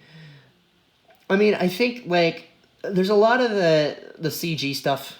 Again, the past couple of movies have had really bad CG. This one's CG is a little bit better. Actually, I like Godzilla's design in this one, too. Yeah. Some people don't. I mean, I think it's cool. He looks intimidating. I mean, his head is a little dome-shaped. He's also a little skinny. He's a bit skinny. But, he's just a lean lizard. Yeah. This one has, this one's got Gigan coming back. Hedorah comes back for a scene. Ebera comes back for a scene. They introduced Monster X, but it's really who turns out to be Ghidorah. Kaiser Ghidorah, who's a different offshoot of King Ghidorah. Mothra had to fight a bunch of those, like Death Ghidorah and Grand King Ghidorah and Cretaceous Ghidorah. But yeah, here we have Kaiser Ghidorah, who's Monster X. Yeah, this one kind of feels like... How does this feel? Oh, it feels like an early 2000s movie. Well, it is an early 2000 movie. I know, but it has that, like, you know what I mean? Like, Yeah. it has that vibe. It definitely has the G.I. Joe vibe. It's good, though. I mean, the main guy looks like Sergeant Slaughter. So, I mean... He's badass. He's the most memorable character in the whole movie, aside from the Exilian guy, the doctor who's played by Akira Takarada, and then the main character who's supposed to be like a mutant or something. Mm-hmm. He's kind of like has the bit of the X gene or whatever. Because the Exilians. But yeah, this one is just like Godzilla just kind of KOs everybody. He KOs Anguirus, Rodan, and King Caesar all at the same time. Messes everybody up. He kills Gigan. Like, Gigan gets destroyed twice. Mothra burns up in a blaze of glory with her wings getting sliced off. Oh, yeah. Kamacuras and Kumanga get all kinds of fucked up. Mm-hmm. Like, yeah. And there's some good human action in it. There's a lot of human fight scenes that are in this. And it's an action movie. You can't. This is the definition of an action movie. If you really want just something that's action packed to the max, this is the movie for you. Oh yeah. I'm not gonna say it's as good as any of the other ones though, because that wouldn't be like. I do think. I understand that you love the aesthetic of the film, and you love like the music's great. Everything about it is like they went all the way with it. I'm not going to say it's as good as any of the other ones, though. I'm not going to say it's chef's kiss, per se. I'm going to put it... Where am I going to put this one? I'm going to put this one right...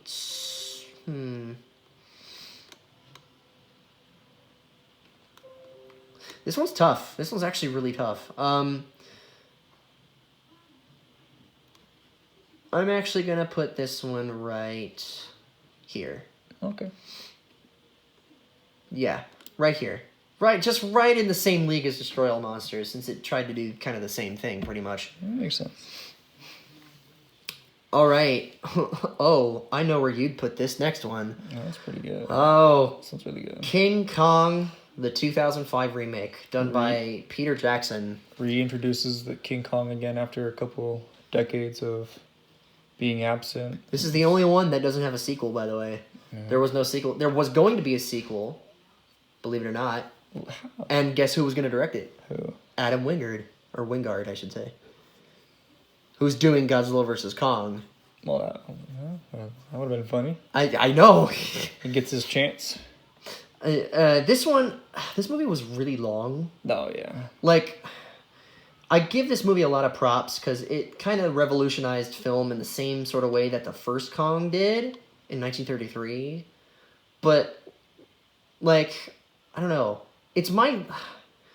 I hate to say it, it's my least favorite of the three, but, like, I understand that objectively it is definitely better than the 76 one. I just prefer the 76 one. Yeah. I know you prefer this one over all three of them. Well, I like the original. Yeah. No, this one and the original are really good. Yeah. I just think, like, 3 hours and 8 minutes was a bit much. A little much. Jack Black was a weird choice for Carl Denham. He was alright. It was just kind of odd. He was alright. I love Jack Black to death, but he was a weird choice for Carl Denham. Kyle Chandler's in this. Oh, yeah. This is the first of, I guess, 3 movies now that all have Godzilla and Kong in them. Mm-hmm. So, yeah. The fight scenes with Kong are amazing in this movie. There's so much character that's built in Kong himself, thanks to Andy Serkis doing the mocap, the motion capture. Mm-hmm. I think Naomi Watts does a great job as Andero. Jack Driscoll played by Adrian Brody, right? I think so. Adrian Brody is his name? Yeah, I think it's Adrian Brody. He does a commendable job. He's not my favorite character though. I think Naomi Watts and Jack Black do a better job. But I think this one, again, stood the test of time for the time being. And you know what? This one,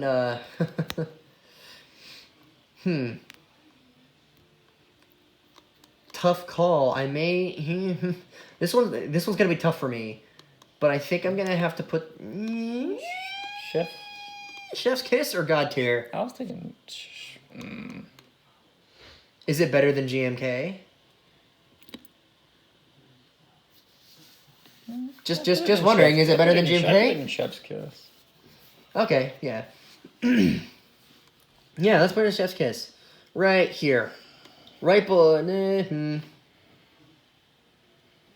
No, yeah, here sounds good.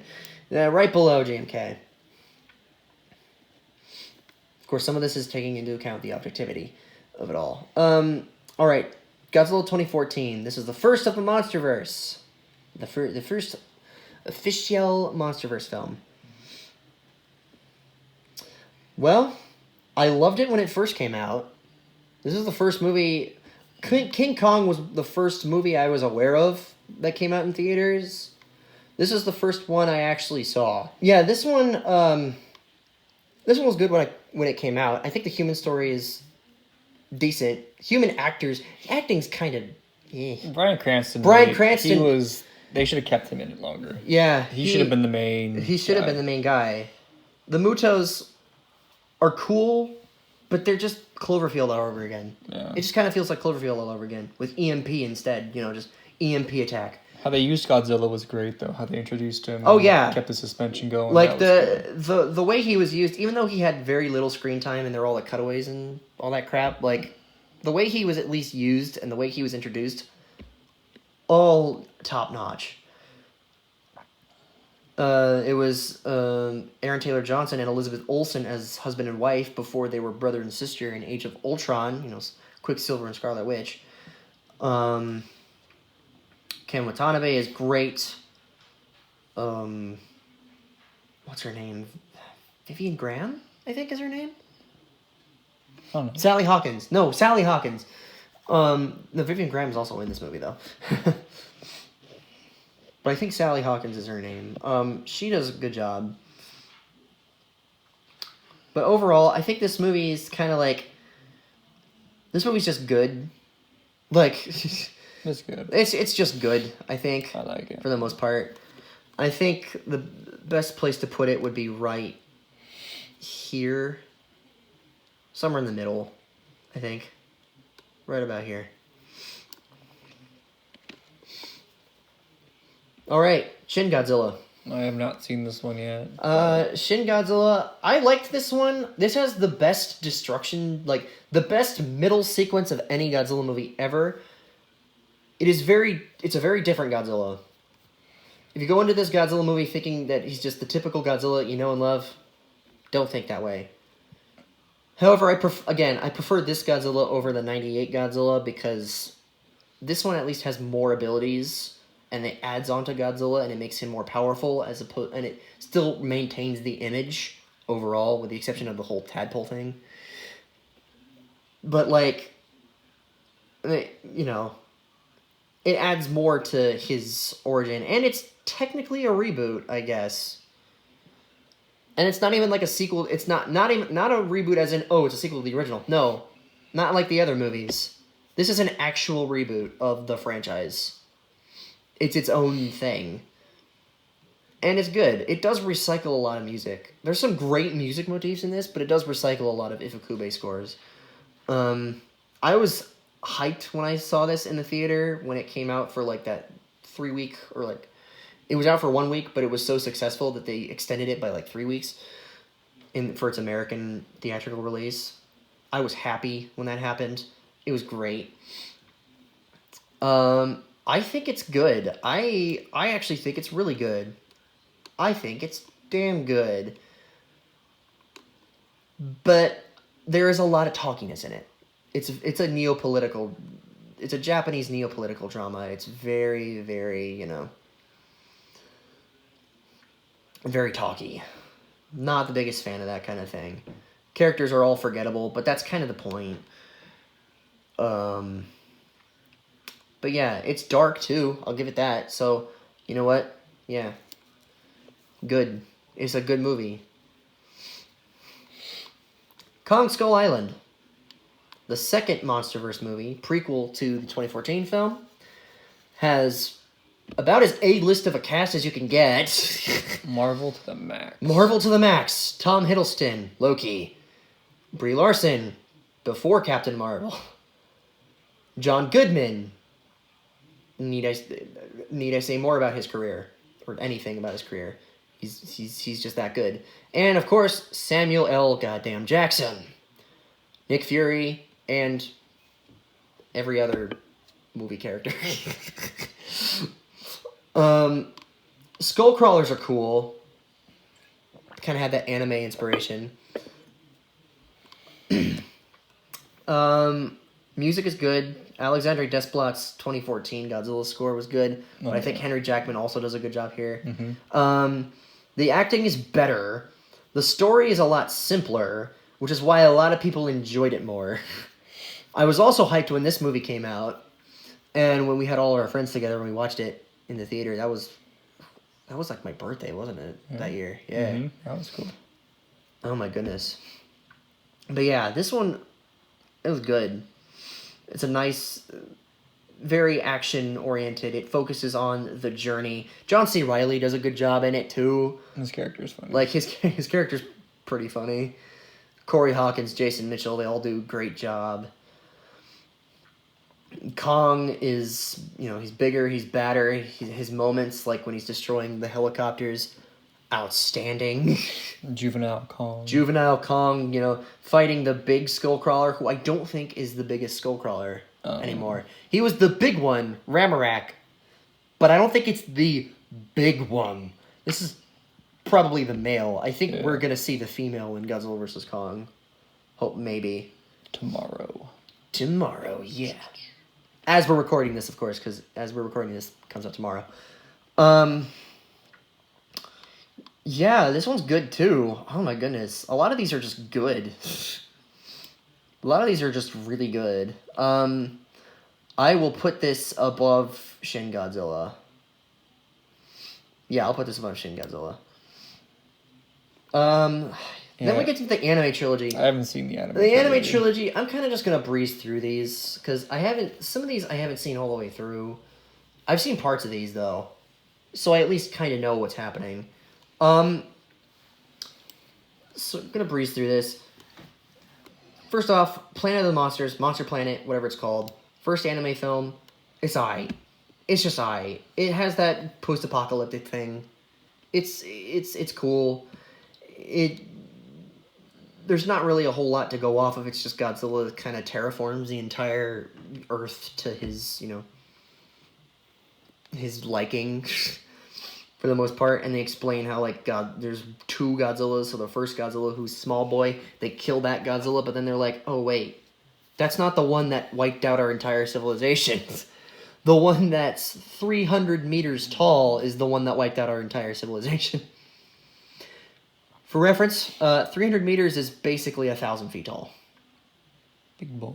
Big boy. Big boy. Very big boy. The biggest Godzilla in any of these movies. By far.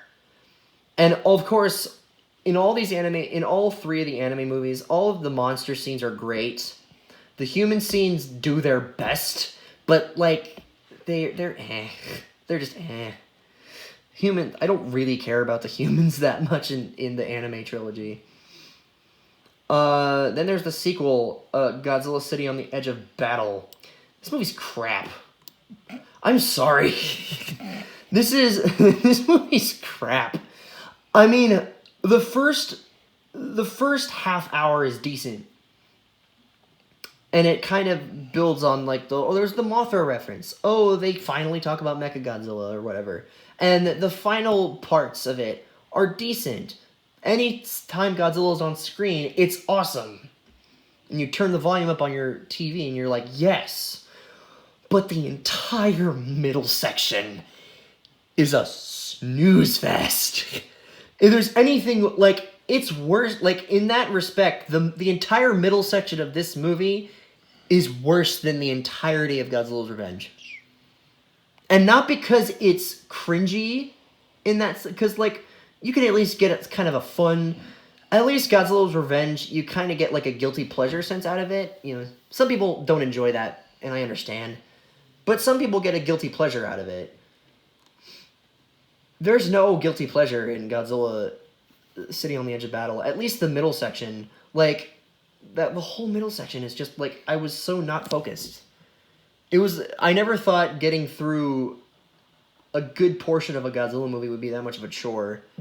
And not even the final climax of the movie could save it. As good as that climax was, and as good as it looked, it did not save the rest of the movie for me.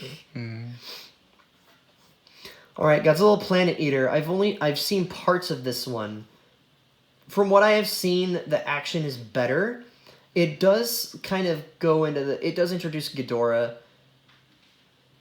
And at least Ghidorah's in it, unlike in City on the Edge of Battle, where they tried to do Mechagodzilla, but Mechagodzilla was in, like, one scene. And the rest of the time, he, like, evolves into a city. So it's Mechagodzilla City. Which I'm not a big fan of. That's weird. I was like, yeah, that was weird. At least with Planet Eater, the creativity kind of, like, with Ghidorah got better. Because, you know, the idea, I think, of him being interdimensional, like an interdimensional god-like That's crazy. demon being. Like, it's like, what? Like, it's nuts, but at least it's better than Mechagodzilla being a friggin' city the whole movie. Yeah. A city that does, like, nothing. It's a city, you can't do nothing. I mean, like, it can't even shoot missiles, though. It serves as, like, protection, I guess. Cool. But, like, whatever. At least Ghidorah is actually in this movie. But, yeah. I mean, this one's also alright. It's better. It's better than...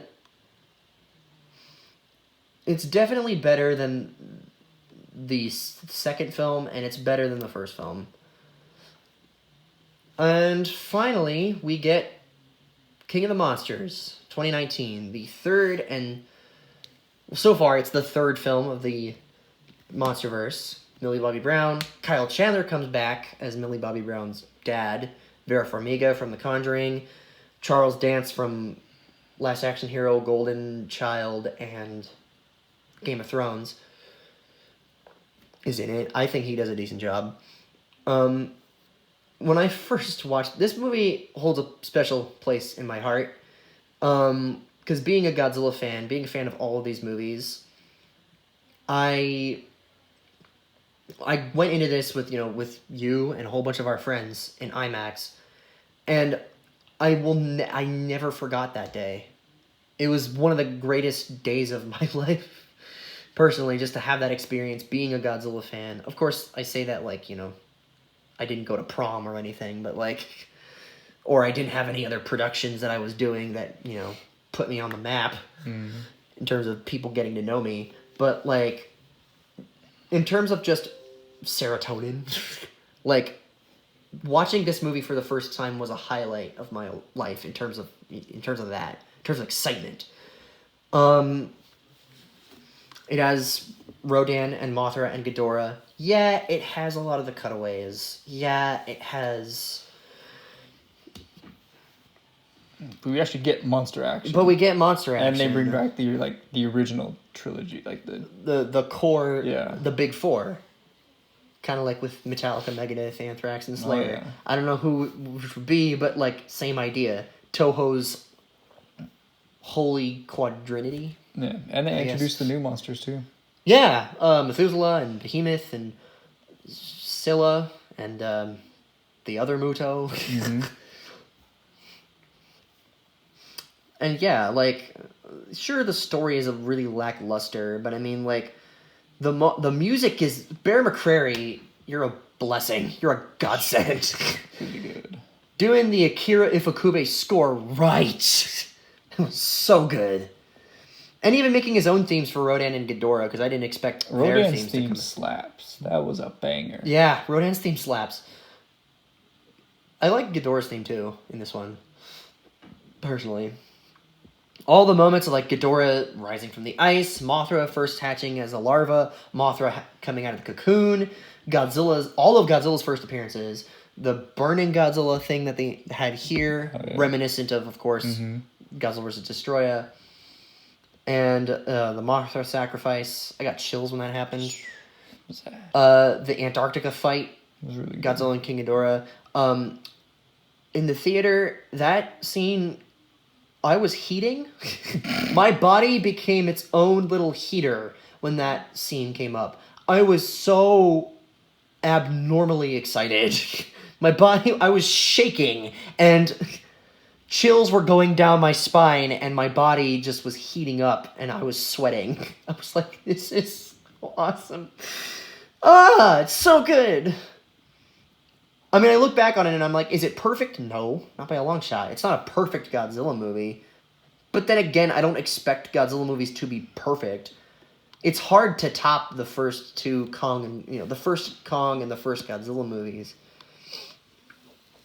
But I mean, like, this was like a good little, like, Royal Rumble thing it was a nice little event that happened, and I was like, oh, it's awesome. So yeah, in terms of quality, I can't give it anything more than a good, but in terms of, like, I gotta put it at least somewhat higher, just for the sake of,